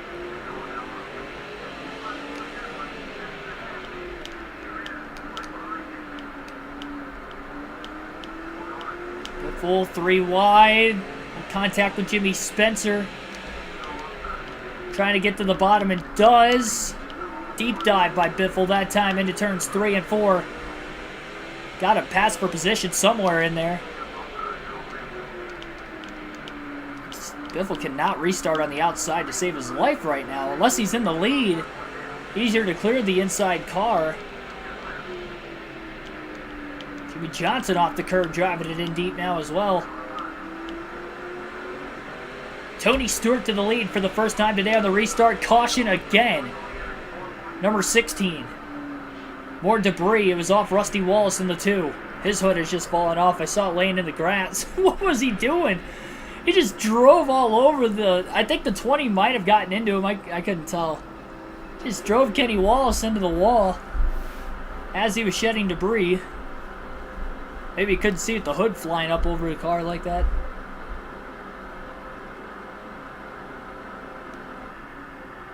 Had 3 debris yellows all of a sudden. There's a lot of cars with damage in the field. A predictable race has turned unpredictable, and it did not take long for that to be the case. Oh, Spencer off the curb. Launched himself into Biffle, which then in return, he was making contact with the 49 of Kenny Schrader. Bounce off the curb into Jeff Green in the 43.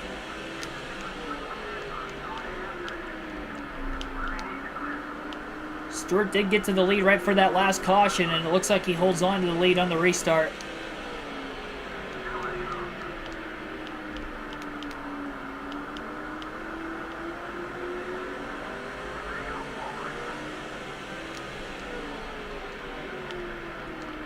Biffle tried to get underneath his teammate Matt Kenseth, couldn't do it that time. I think Kenseth did get back on the lead lap a while ago, so I think that would be for a position.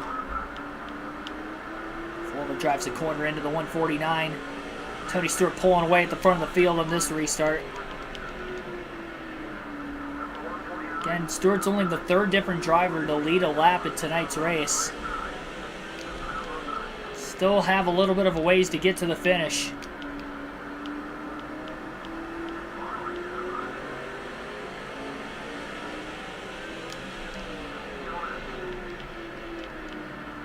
He's trying to repel himself from going 3 wide under Kenseth. Maybe going to try to use a lap car as a pick to get by his teammate, the 17. He'll do just that. Use Shane Meal as the pick that time. And Biffle is up to 6th.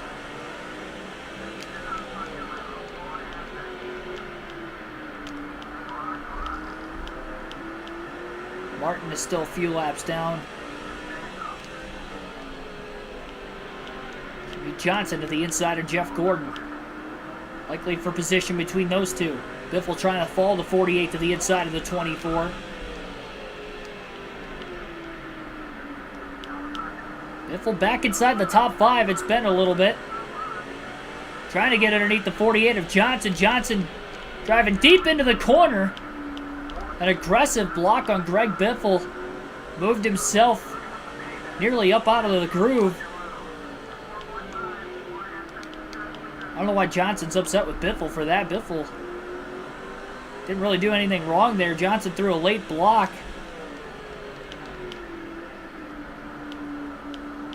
Johnson on the inside of his teammate Terry Labonte in the 44 now. 180 laps to go.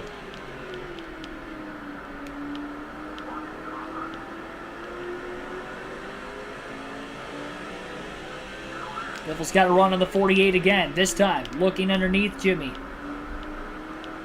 Passes him cleanly. Nope, not clear yet. Side by side still for 4th.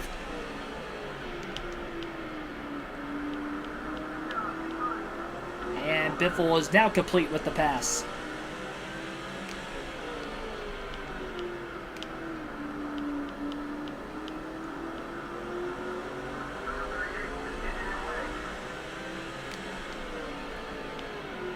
Sadler now in the next position ahead of the Biff.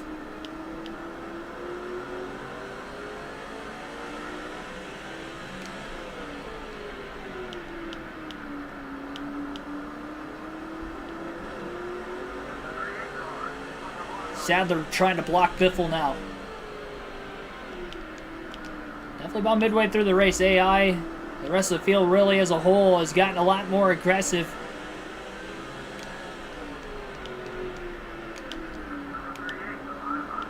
Biffle on the inside of the 38. Clears him at the start-finish line, and now a block. Sadler trying to get into the 16, and he nearly dumped him. Knocked him up into the wall, at least. And Johnson may get around the 38 car for 4th now as Biffle's up to P3 with 175 laps to go.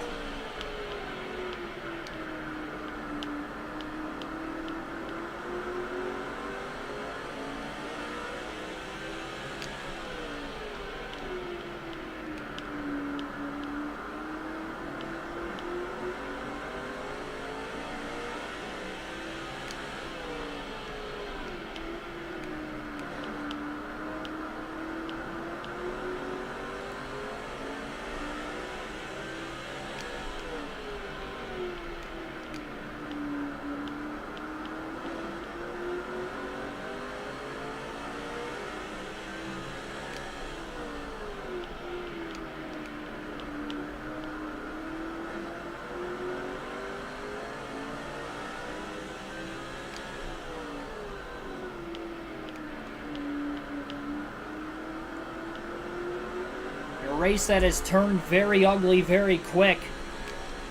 Starting to call him out for the time being. Biffle 3 seconds off the lead. Race leader Tony Stewart starting to deal with a little bit of lap traffic towards the front of the field. So we have closing in on about 170 laps to go next time by. Carl Edwards still in 2nd. Biffle back up to 3rd. Biffle still led the most laps today. 2 of Rusty Wallace trying to block the 16 of Biffle.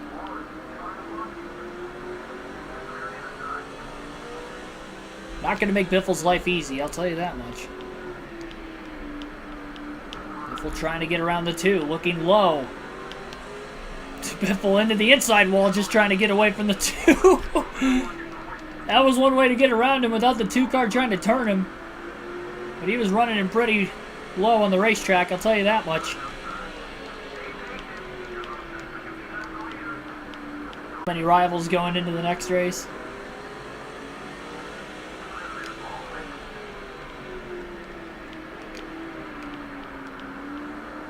Hopefully the storm is completely past. For my sake. Need to breathe a little.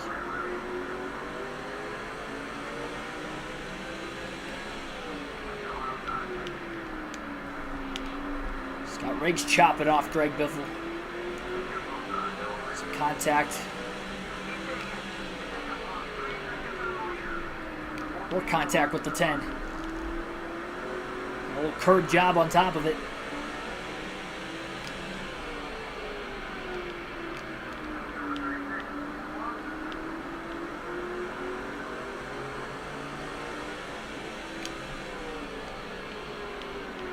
Cars haven't made it easy at all tonight. Biffle trying to get underneath the 36 of Boris Said. Said trying to run Biffle into the barrier at the front of pit road. Biffle hanging on to the race car. Still closing in on the 99 of Edwards. He's only 2 seconds off the lead as well.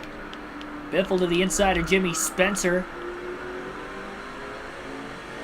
Trying to stay out of the way of Spencer this time in a deep dive for second place into turns 3 and 4. And Biffle's got the spot.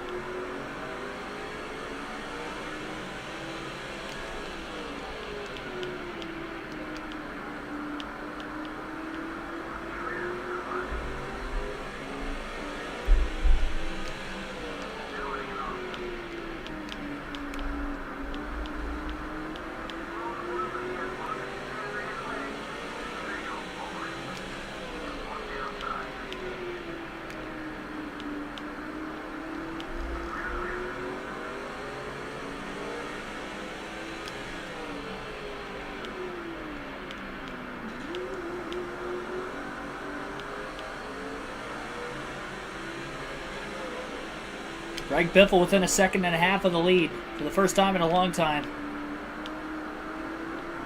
Remember, this is the first time Tony Stewart has led the whole race. Biffle has a run on the 25 of Brian Vickers. Vickers with a block! That just knocked the 16 back a little bit. One car blowing up on the inside of the track. That would be Jeff Green in the 43. Everybody going to try to get by Green into turns 1 and 2. Hopefully the field can.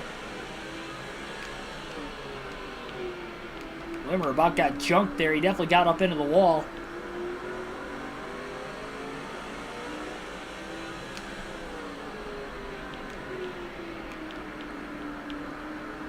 Even after that very first yellow came out earlier in the day at lap 121, still had about a 60-lap green flag run after that until the second yellow. Actually, what was it, lap 201 that second caution came out? Almost 80 laps.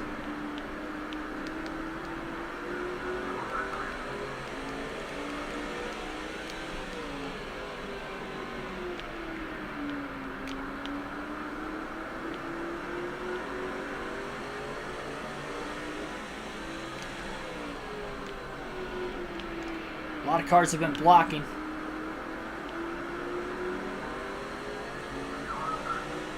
Notice a lot of the Hendrick Chevys have. Ryan Vickers another one. We'll still gotta be able to get by the 25 car with a clean pass though. And he is closing in on race leader Tony Stewart. And off the exit of turn 2, Biffle is right there. And looking for the lead in turn 3, not going to waste any time. Stewart's teammate Jason Leffler is up in the way, but it'll be Biffle taking the lead off turn 4 from Stewart. Caution right after Biffle has taken the lead. You guys are going to have to help remind me in the chat. We've had a lot of cautions. I think that's number 18. I could be wrong. It could be more. It could be a little less.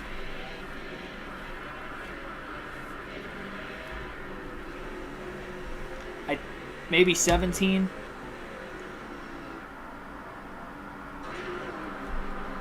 Well, Biffle's going to pit this time. The window may be open to make it upfield to the end of the race.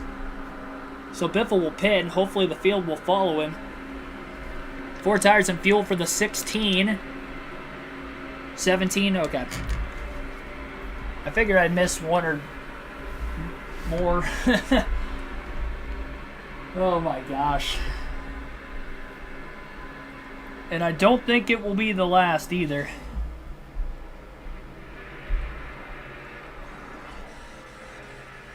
I mean, you never know, but... Oh, and it looks like a mistake. Rear tire changer leaving the right sides was slipping. We'll blame it on the moisture because it's nighttime. And Biffle's going to lose a lot of spots on pit road. He was the leader when he came in. That's a costly pit stop for the 16 crew. That's going to put him back in traffic again. And it looks like Biffle cycled out towards the back half of the top 10. He's got a hoodless Ryan Newman in front of him. Green flag back in the air. Biffle lost 7 spots on pit road, and he's right back in the mix. Off the curb. He got to the bottom quickly, but then he hit the curb.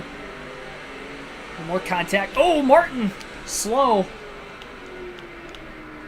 Biffle almost piled into him on the back straightaway. Didn't have any smoke coming out of the car. I think that's a scheduled stop.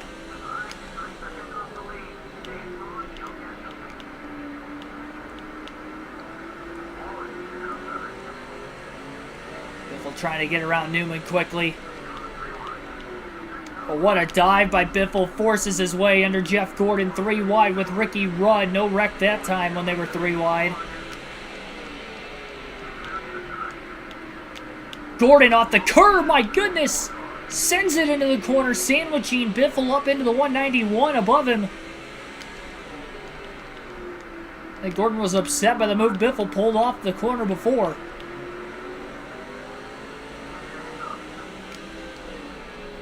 .149 laps still to go.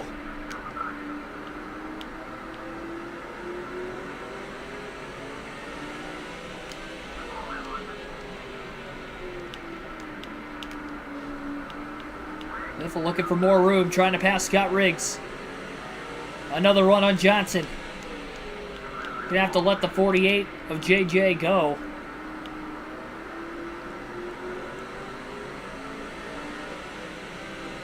Biffle driving it in deep. A little bump and run on the 48. Ran him up the track and then some. Biffle back to P4 after losing again 7 spots on pit road. Went in as a leader. Just took the lead away from Stewart, and a few seconds later, that 17th yellow came out for debris.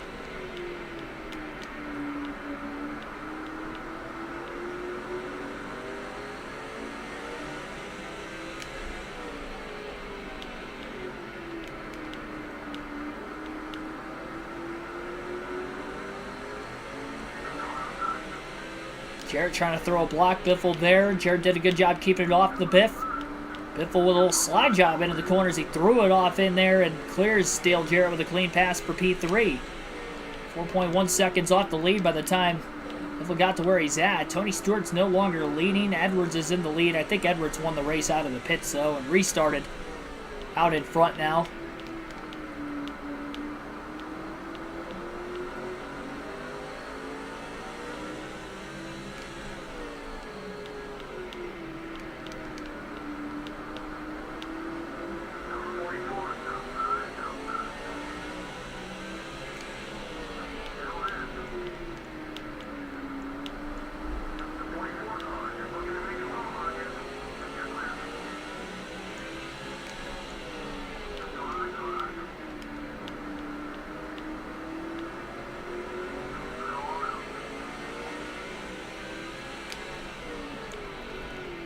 Hope everybody that hit pit road during the caution, and even there are a few cars that pitted after the restart as well, maybe thinking they weren't going to be able to make it on fuel to the end,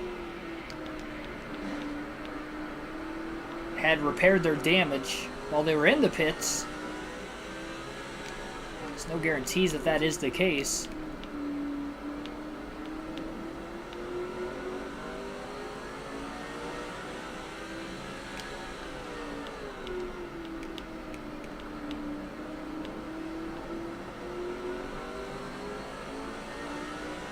Well, battle for second going on between Stewart and Biffle.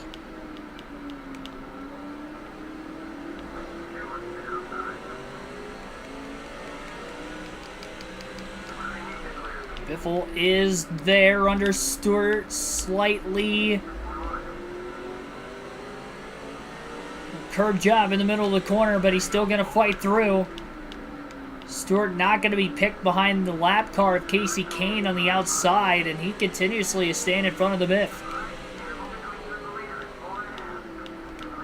The top three in this race, despite all the cautions, are the only three that have led. And I'd be shocked if they've all led at least 100 laps. I don't know if Stewart has exactly, but Edwards and Biffle have definitely led a lot. I would think Biffle still led the most, but the longer Edwards stays out in front, obviously he's closing in on Biffle's lap lead for the race. Biffle drives it in deep, this time into 3. It looked like Stewart chattered the front tires, and Biffle will complete the pass for second. A little less than 3 seconds off the lead now, and it's 1-2 for Roush Fenway Racing at the front of the field.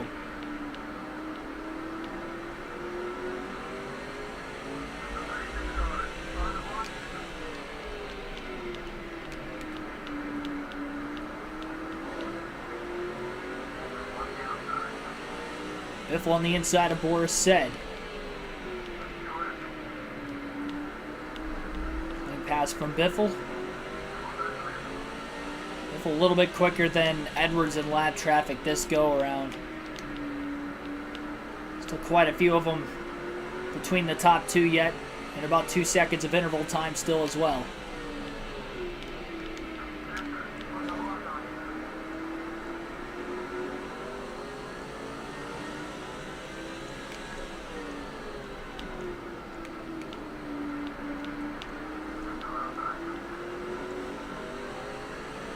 Bump to Jimmy Spencer. Biffle trying to get around him. He does. Ran into Ken Schrader as well.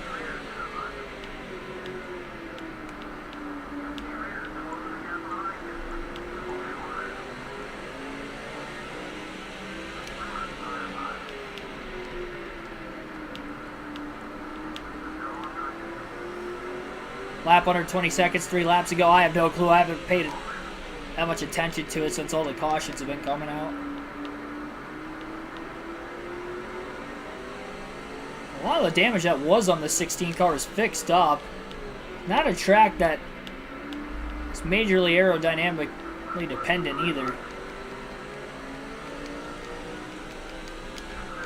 Makes it a little more feasible to try to run lap times that quick.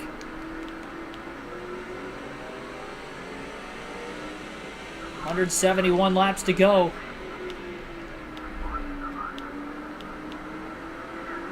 And Greg Biffle is right there.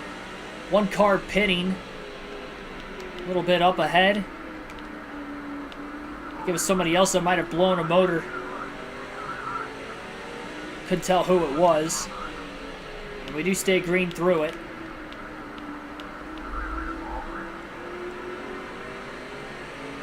Greg Biffle looking to the inside of Carl Edwards. And Biffle will take the lead in turns 3 and 4. Last time he took the lead, the caution came out immediately after. And that is exactly what happened again. That is strange. Last 2 times Biffle's taken the lead, we've got an immediate caution. And that's going to be debris off of Jamie McMurray's number 42 Havoline Chevrolet. So, caution number 19.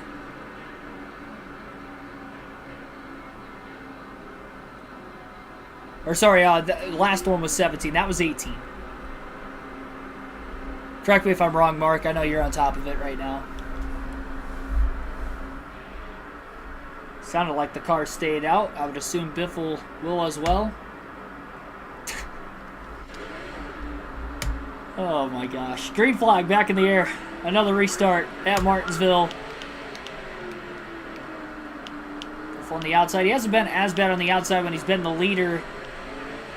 And he does get to the bottom pretty quickly that time.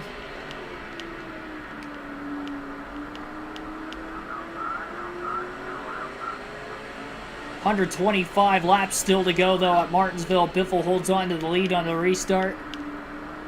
Trying to get back around the two lappers that had gotten around him not that long ago. The last lap after the restart. Biffle deep into the corner. Trying to get it to stick. Hasn't cleared Scott Riggs in the 10 yet. 19.87 for that last lap for Biffle. And now he has clean air in front of him off turn 2. Yeah, I believe that was 18. 18 cautions in this race at Martinsville.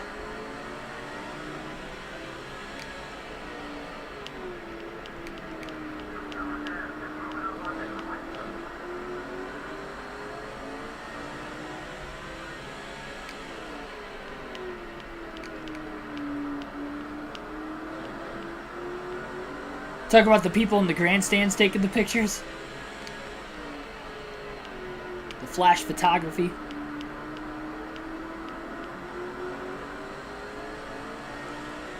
Biffle's out to almost 1.8 second lead now. He's got no traffic in front of him. One of his best restarts of the race was this last one.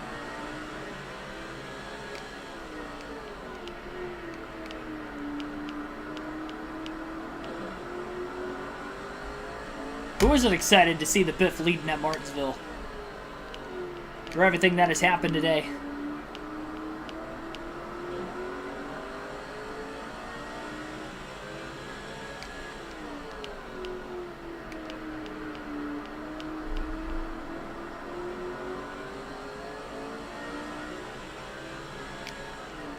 I'm afraid with over 100 laps to go, the cautions are not done yet. The longest green flag run of the race was 121 laps, believe it or not, and it was at the very start.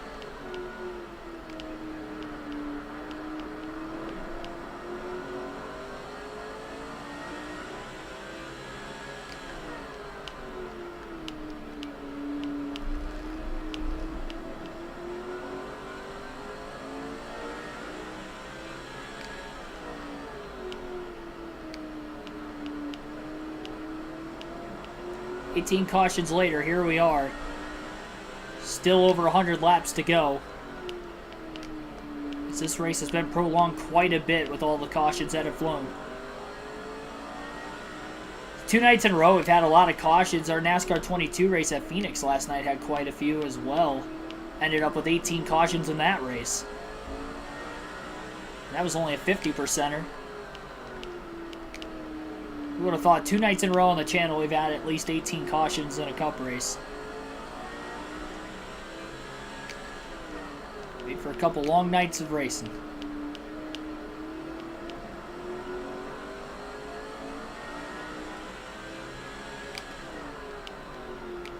Yeah, 19.8 something. I don't remember exactly what the fastest lap was. I had an 8.46 a few laps ago.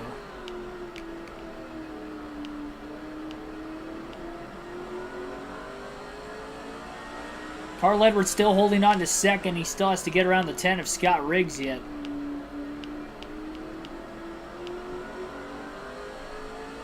We're going to alternate through the different camera angles one final time in today's race.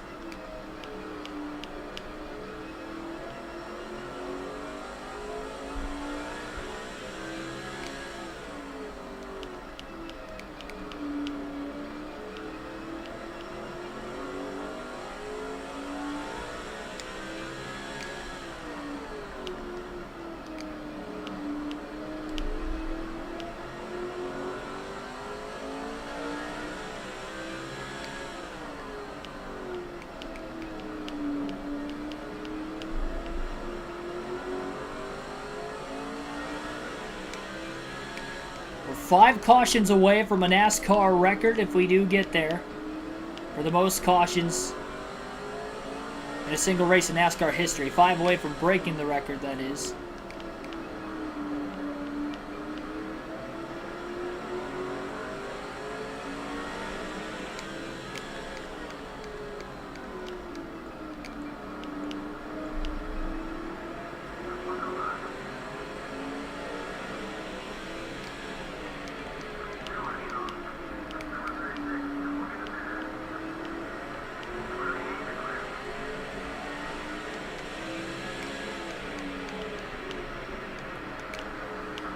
Good Biffle did finally get the lead back from Carl Edwards when he did, so he could try to continue to lead a bunch of laps and hopefully get the most laps led eventually in this race.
Biffle locking the brakes up, just wanted to keep it off of Casey Kane in the 9.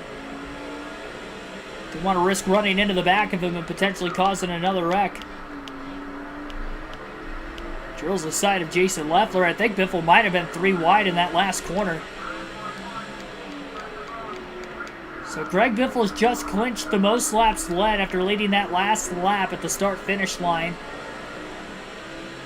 Good to hear. Still have 105 laps to go, so we had a lot more laps led than I originally thought. That being the case.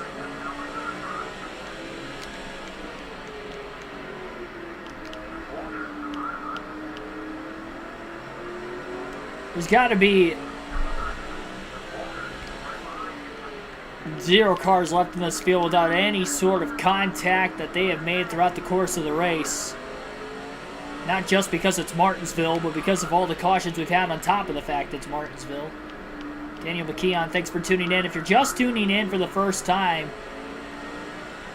we have had 18 cautions so far in tonight's race. Again, as you just heard moments ago, Greg Biffle has just clinched the most laps led as we are closing in on nearly lap 400 out of 500 tonight. It has been action-packed to say the least. I'm not sure that all the cautions are done quite yet.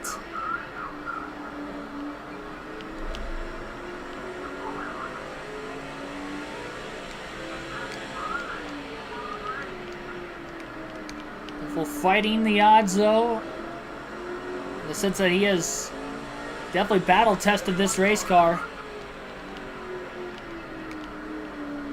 Blocked mightily by Ricky Rudd in the 21. His largest lead of the day was almost 5 seconds earlier on in the race. It was before the second caution, between the first 2 yellows. Way back before lap 200.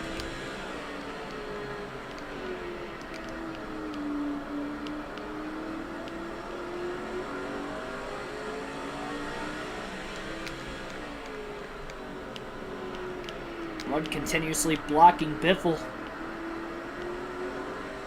and holding him up.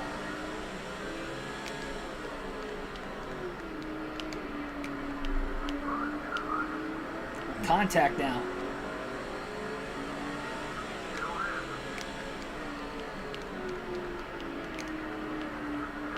And Biffle will pass Ricky Rudd. 40 likes on the stream thus far. Thanks for everybody smashing that like button tonight. And again, do so if you have not already. And subscribe for more daily NASCAR content. 97 laps to go in the Martinsville 500 under the lights at the Paperclip tonight. You're watching it live on KRC.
Biffle, Shane Meal side by side into turn 3.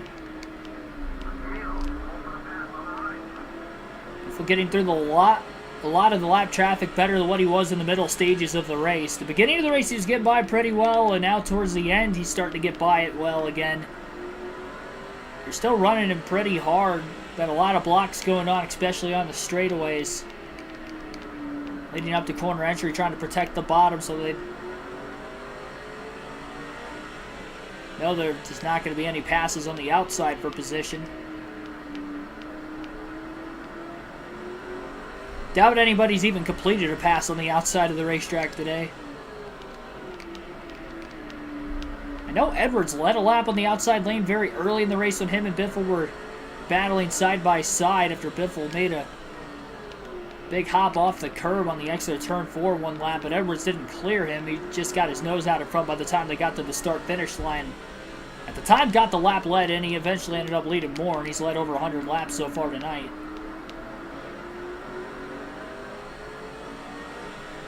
Now this 191 car is starting to hold Biffle up a little bit again, but Biffle's got a 3.6 second lead. Just really hoping this stays green right now.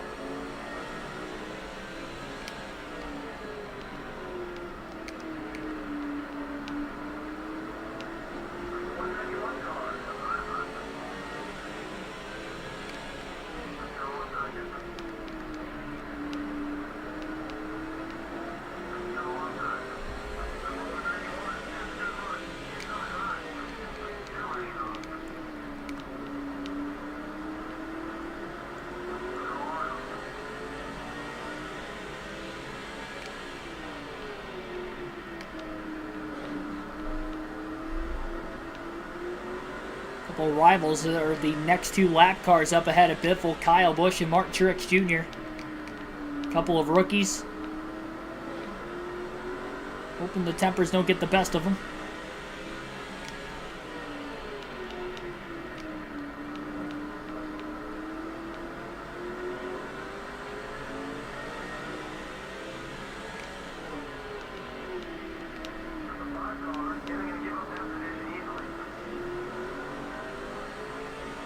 Like Andretti tried to pull a block on Kyle Busch as well. There's one point there were only 8 cars on the lead lap in this race, but then with all the yellows, so many cars were getting the free pass. Now we have over half the field on the lead lap again. Dives it in deep underneath Andretti on the inside of the racetrack.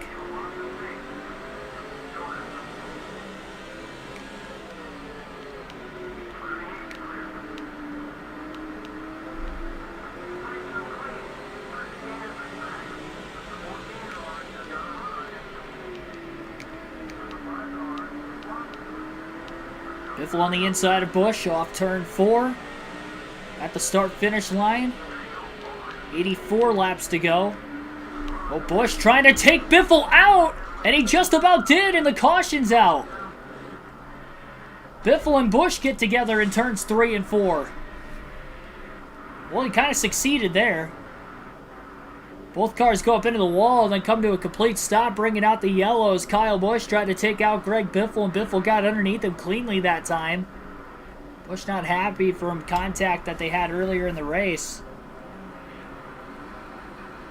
If I remember correctly, I think that was when they were 3 wide, and then Busch was on the bottom, got turned off Biffle, who was in the middle.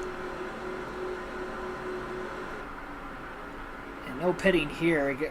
Try to hang on to that track position. I don't think that hurt the car in the handling department too much. We're going to have another late race restart. And the green flag back in the air following the 19th caution of the day. 80 laps to go in the Martinsville 500. Cars on the inside of Greg Biffle this time. Biffle trying to get down into the bottom lane. Not going to happen that time around. Edwards to the bottom of the racetrack trying to get to the lead on his teammate. Oh, contact into the wall. Goes Waltrip and Biffle.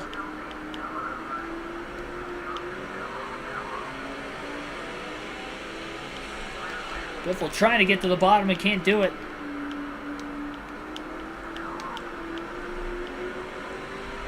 Oh, ran into Waltrip, and the Waltrip sideswipes him. And now Rusty Wallace trying to punt the 16 car.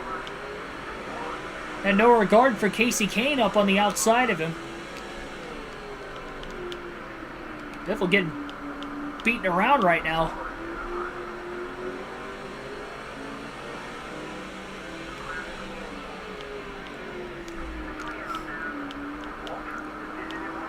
Bumper cars.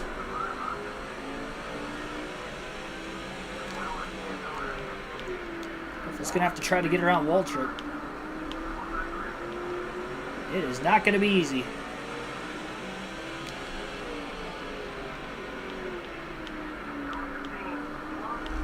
He's underneath him. Jeez. He tried to take him out. Biffle hangs on to it.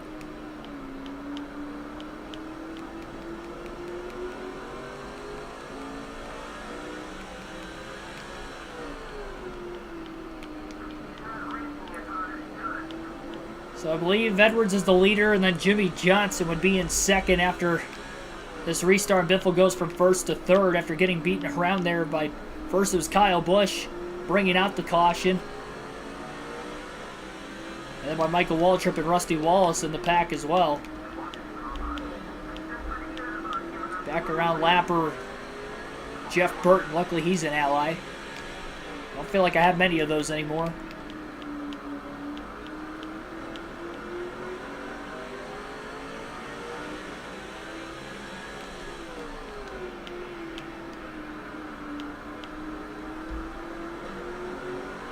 Does seem like Johnson's running a little bit quicker than the 99 of Edwards. Biffle closing in on both the 48 and the 99 again. Obviously got held up on that last restart. Still has plenty of time to get up to the lead. Passing has not been impossible by any means today.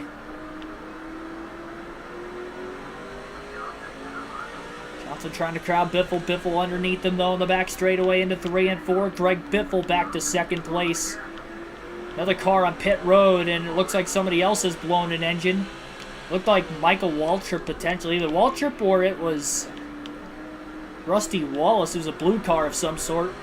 Looked like it might have been one with yellow stripes. That's why I was thinking it could have been Michael Waltrip in the 15. Edwards gets by Rudd.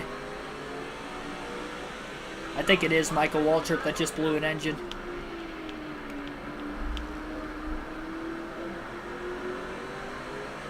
Surprised more cars haven't knocked themselves out of the race. Contact with Ricky Rudd. And Greg Biffle trying to hang on to the race car. More contact. Biffle keeps getting underneath, and that time he was definitely under him. Well before entering the corner, Rudd still chopped him off.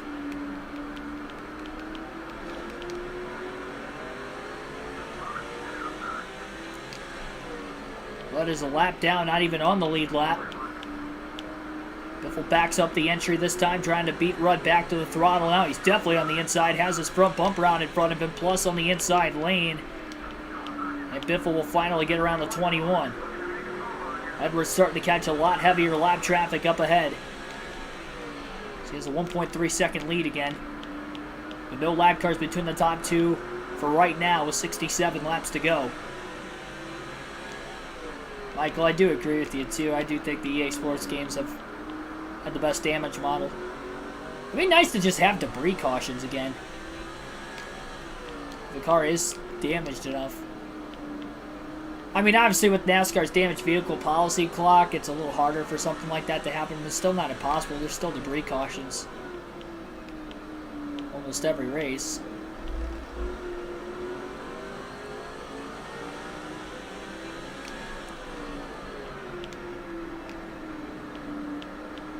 Tyler Burbeck, thanks for tuning in.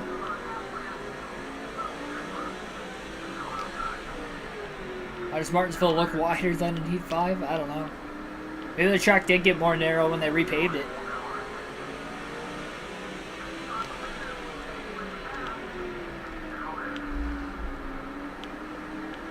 Using the lap car of Jimmy Spencer as a pick, Biffle will get by his teammate Carl Edwards for the lead.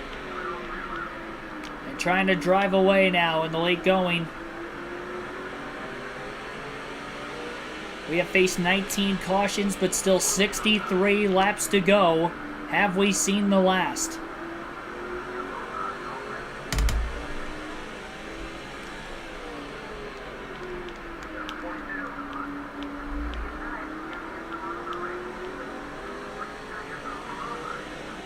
We're trying to put some time on these guys.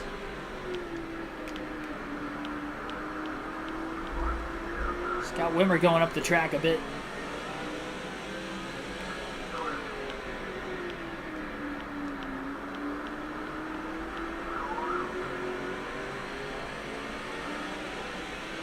Biffle quickly pulling away in the lap traffic from Edwards as well.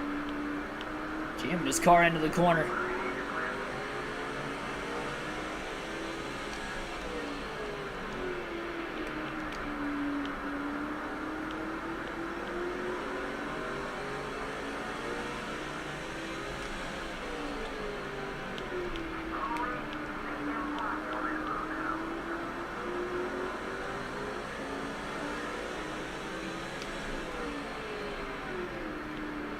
Maybe NASCAR Heat just makes it look more narrow than this game.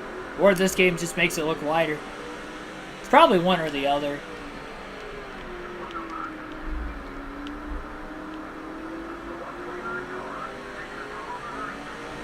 Safer barrier 2 would probably take a little bit off of it and narrow it up a bit more. About half a lane more.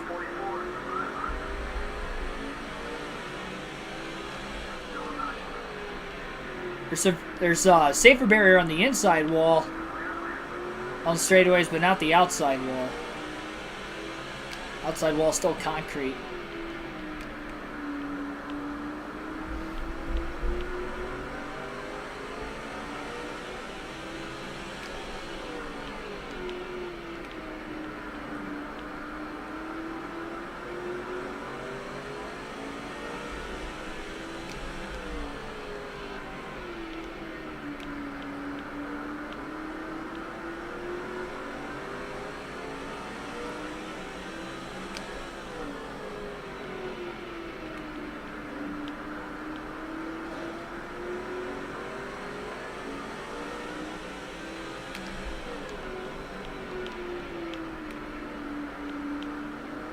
Block coming in from the 0-8 of Shane Meal now. Only a second and a half lead for Biffle. It won't take much for traffic to hold him up, and Edwards will be right there.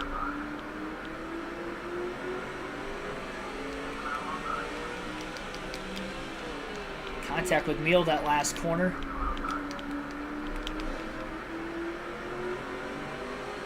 Biffle can't get around the 0-8. Beal going to leave a lot more room open, at least on entry into turns 3 and 4. Biffle underneath him. Edwards close that gap between 3 to 4 tenths of a second over the last few laps. And Biffle will finally get around him again. Who will survive to win the 500 lap race at Martinsville tonight? So far, it is looking to be Greg Biffle.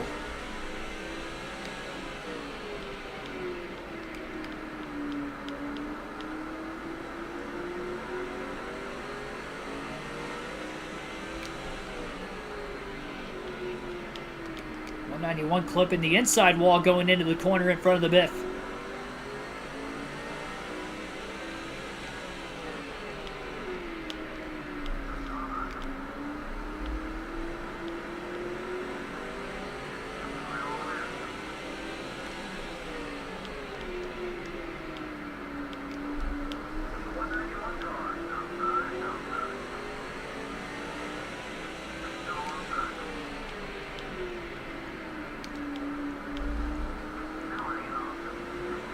.50 laps to go at the start-finish line this time by.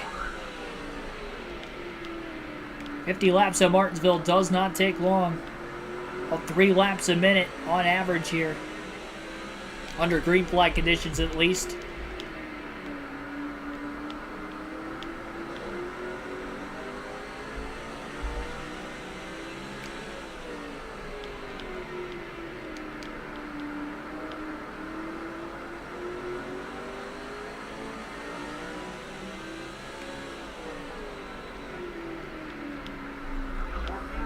John Andretti trying to squeeze Greg Biffle now.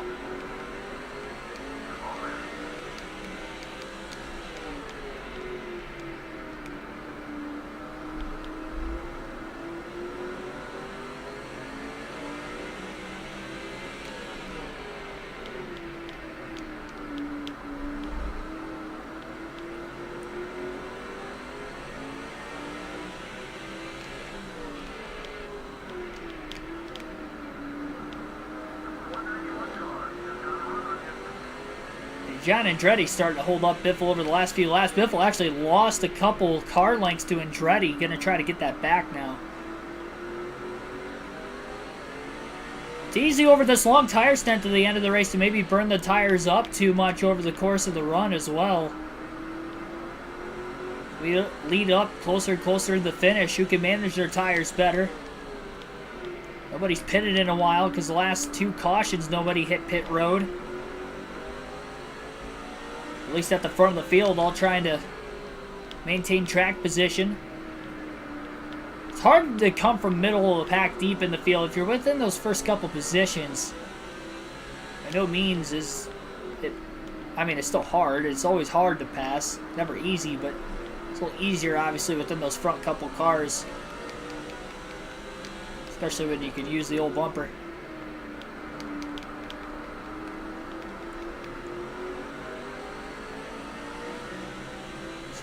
Minor mistakes, plus just being trapped behind John Andretti and Carl Edwards now within 0.6 of a second. It was about a 1.5 to 1.6 second lead about a dozen laps ago.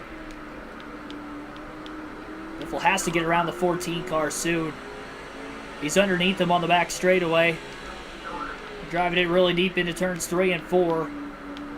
And he is finally going to clear him up off the exit of the corner. Puts another lap car between the top two again. Down to just 42 to go.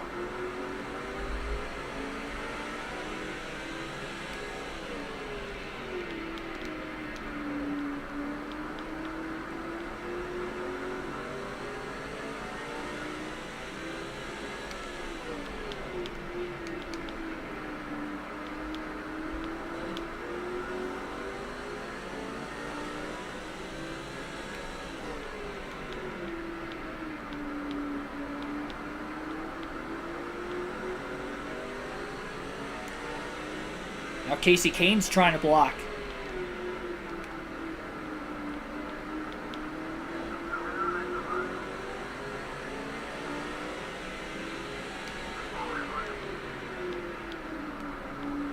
Riggs left a lot of bottom open. Had to with Joe Nemechek underneath him a corner ago. Biffle quickly to the inside of the 10. And that was definitely going to be the quickest way to get around him.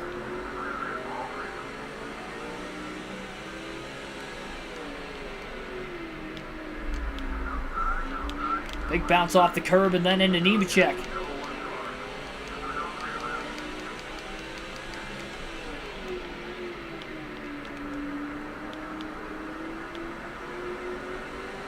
One second lead for the 16 once again.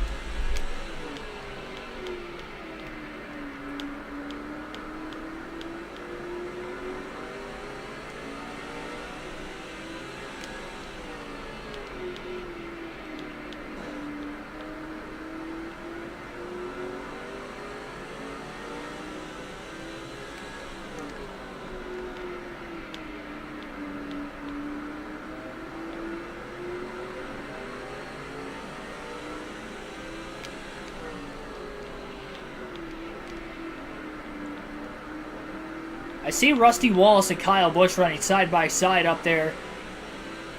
And those are definitely going to be a couple cars that are going to be tough for Greg Biffle to get around as he's starting to pull away from Edwards. It's actually the largest lead during this current green flag run between the 16 and the 99.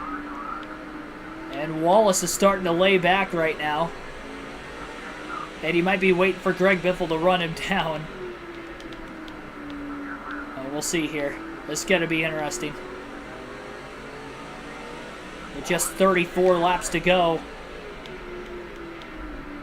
Biffle to the inside of Rusty Wallace in the middle of the corner. Wall's got the acceleration, though, with Biffle bouncing up off the curb. 1.9 second lead. Biffle hard charges to the inside of Wall's middle of the corner. Off the curb again. The 2 tries to body slam him. But Biffle hangs on to the race car.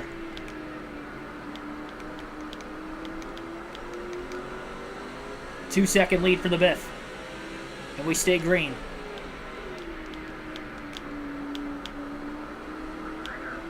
Little bump to Brian Vickers in the 25 up off turn 4. And he'll give him more room in 1 and 2, and Biffle will pass the 25. Biffle trying to get back-to-back wins in races 2 and 3 of this custom schedule season before we head to the first street course race of the year. Could have sucked him in that time.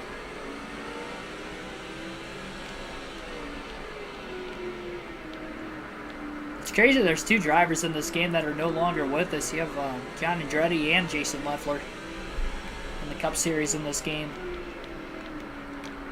Crazy.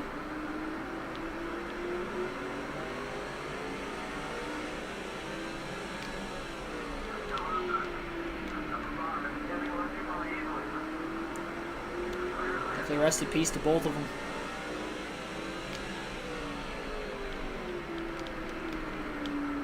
Oh, here's Kyle Busch again. Biffle trying to get around him. 29 laps to go. Contact with Wimmer.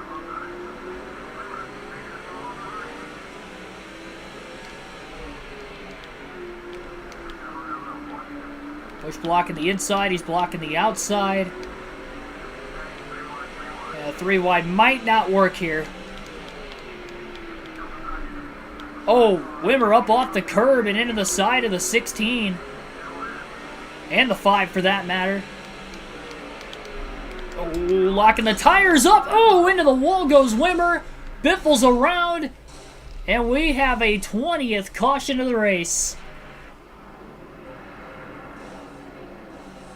Anytime we've seen 3 wide with the 16 in the middle, it has not been good today. Casey Kane took a hard blick in there too. Piling into the back of, looked like Vickers. And then Nemechek sandwiched him along with...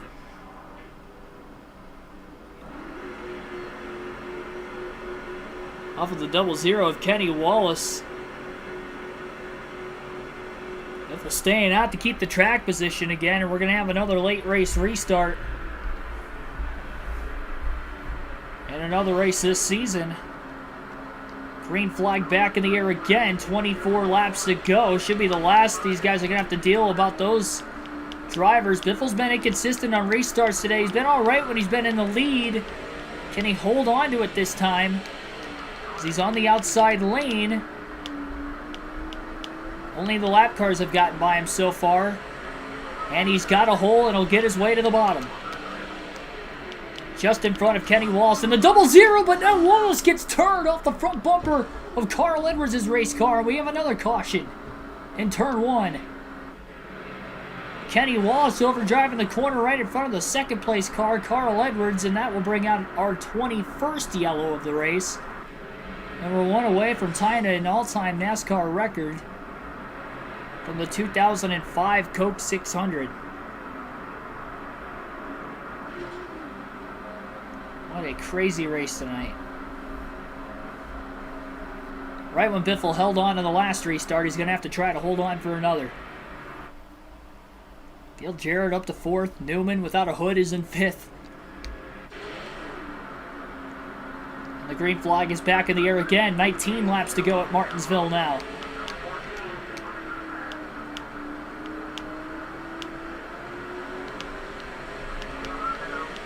A squeeze play from Biffle to get to the bottom. He is there though.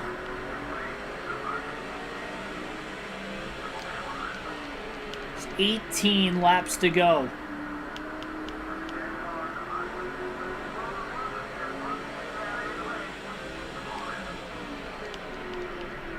Car's been battle tested tonight.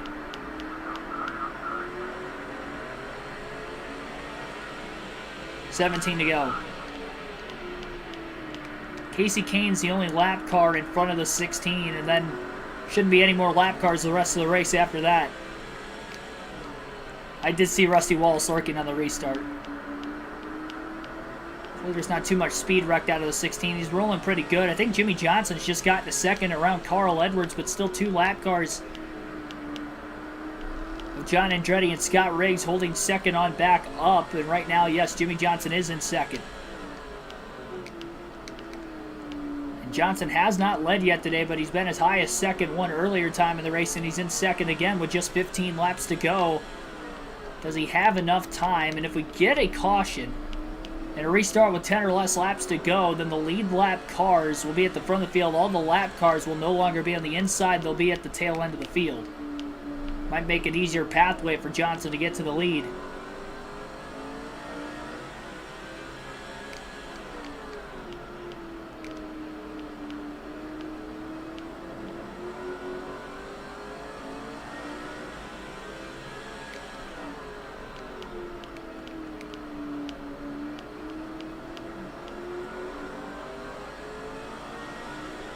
One and a half seconds off the lead is Johnson. He is all clear of the 2 lap cars behind. Biffle needs to get around the 9 of Casey Kane. Kane's got the clean air. Biffle needs to go.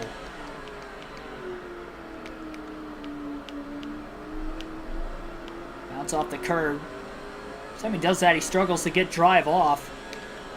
Get that straightaway speed up at where he needs it and wants it to be. That was a little too low. It's kind of stuck right now.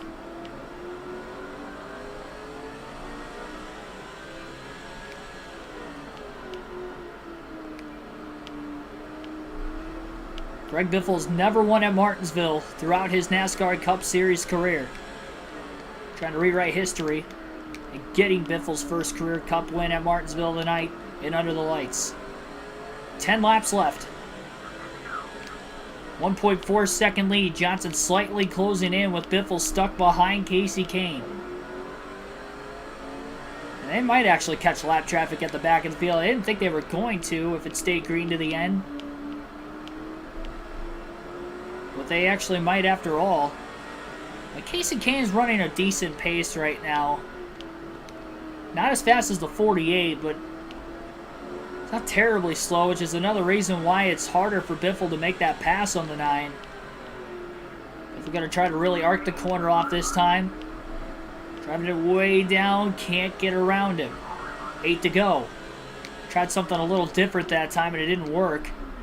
And a massive bounce off the curb that shot the 16 up the track again.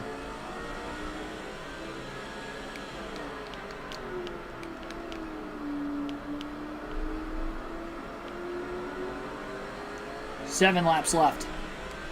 Kane blocking Biffle into the inside wall. Into turn 1, and he still holds on in front of the 16.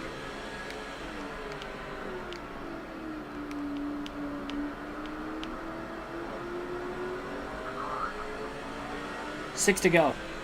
Biffle may be underneath the 9 now. Nope, not quite. Thought he was, he wasn't. Little contact. A bump to the back of the 9 car. Into turns 3 and 4 they go. Kane still in front of the 16. 5 laps left. More contact. Still side by side on the back straightaway. Biffle's got a big advantage though into turn 3 and finally clears Casey Kane. That took a while. But he did finally make the pass on him.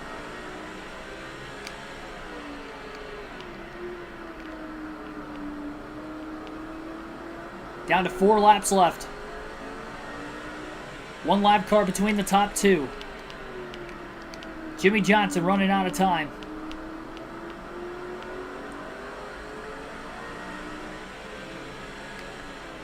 Will we see a record-tying 20-second caution before the white flag comes out? If we don't, no cautions on the final lap in this game.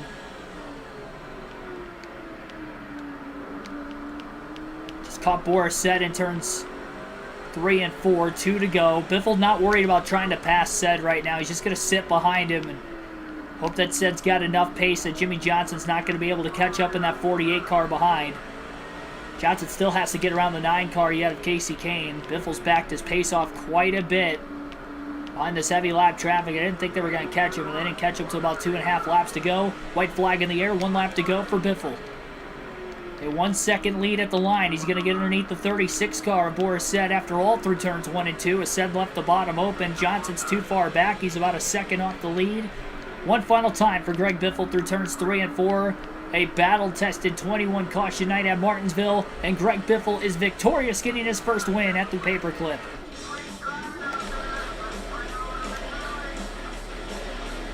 Biffle is a 2-time winner on this custom schedule season on NASCAR 6 already, winning the 2nd and 3rd races of the season.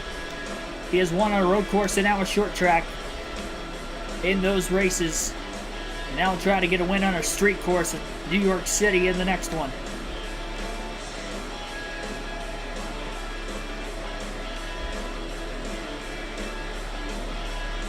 Crazy night of action. It's crazy too because we had a few decently long runs, but when we saw a caution, we were getting multiple. It seemed like back to back to back in bunches. And yeah, we were right. We kept track correctly. 21 cautions in tonight's race, 63 caution laps, 27 lead changes, 72.13 miles per hour is the average race speed with all the yellows, 1.2 second margin of victory, and the total race time tonight, 3 hours, 38 minutes, and 45 seconds. Biffle dominates today. It'll be a back-to-back max points day as well as back-to-back wins for Biffle early in the season. So he leads 315 to 500 laps. I guess Johnson led 1 lap somewhere in the race. It must have been on a restart or something, but he did lead 1 lap. Carl Edwards led 139 laps today, finished in 3rd. Got Johnson 2nd. Dale Jarrett with a solid run finishes 4th, and Ryan Newman without a hood and a lot of damage of his own ended up rounding out the top 5 and 5th. Jeff Gordon was a lap down at one point, came back to finish 6th. Elliott Sadler had a quiet day, led 5 laps, finished 7th. Mike Bliss with a solid run, finishing in 8th place. Bobby Labonte 9th, and Dale Jr., who was also a lap down early in the race as well as Bobby Labonte, do round out the top 10. Got a 1.2 second margin of victory. Our teammates outside the top 10, Matt Kenseth finished 13th. And then 22 cars finished on the lead lap, with Mark Martin finishing 7 laps down at 32nd.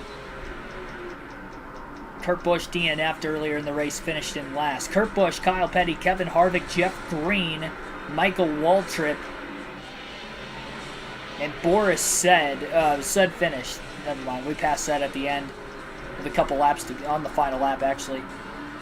So 5 cars DNF from tonight's race with the 21 cautions. I'm surprised we didn't have more DNFs, to say the least.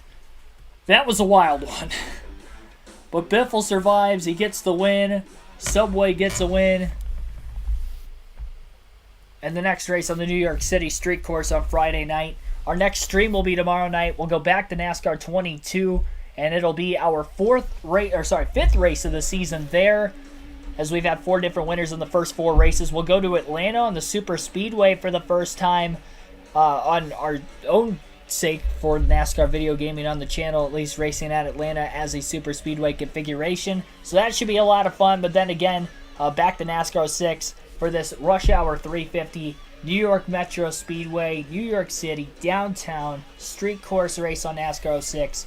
That will be a fun 175 lap event. And then we'll also have a doubleheader Saturday night on NASCAR 6 for races 5 and 6, as we'll have 2 50% races that night with Pocono and Dover. Thanks everybody for watching. I will see you guys tomorrow again at 6 p.m. Eastern Standard Time. Hopefully all goes well for you guys the rest of the night. Enjoy, and I'll see you guys back and better than ever again tomorrow evening.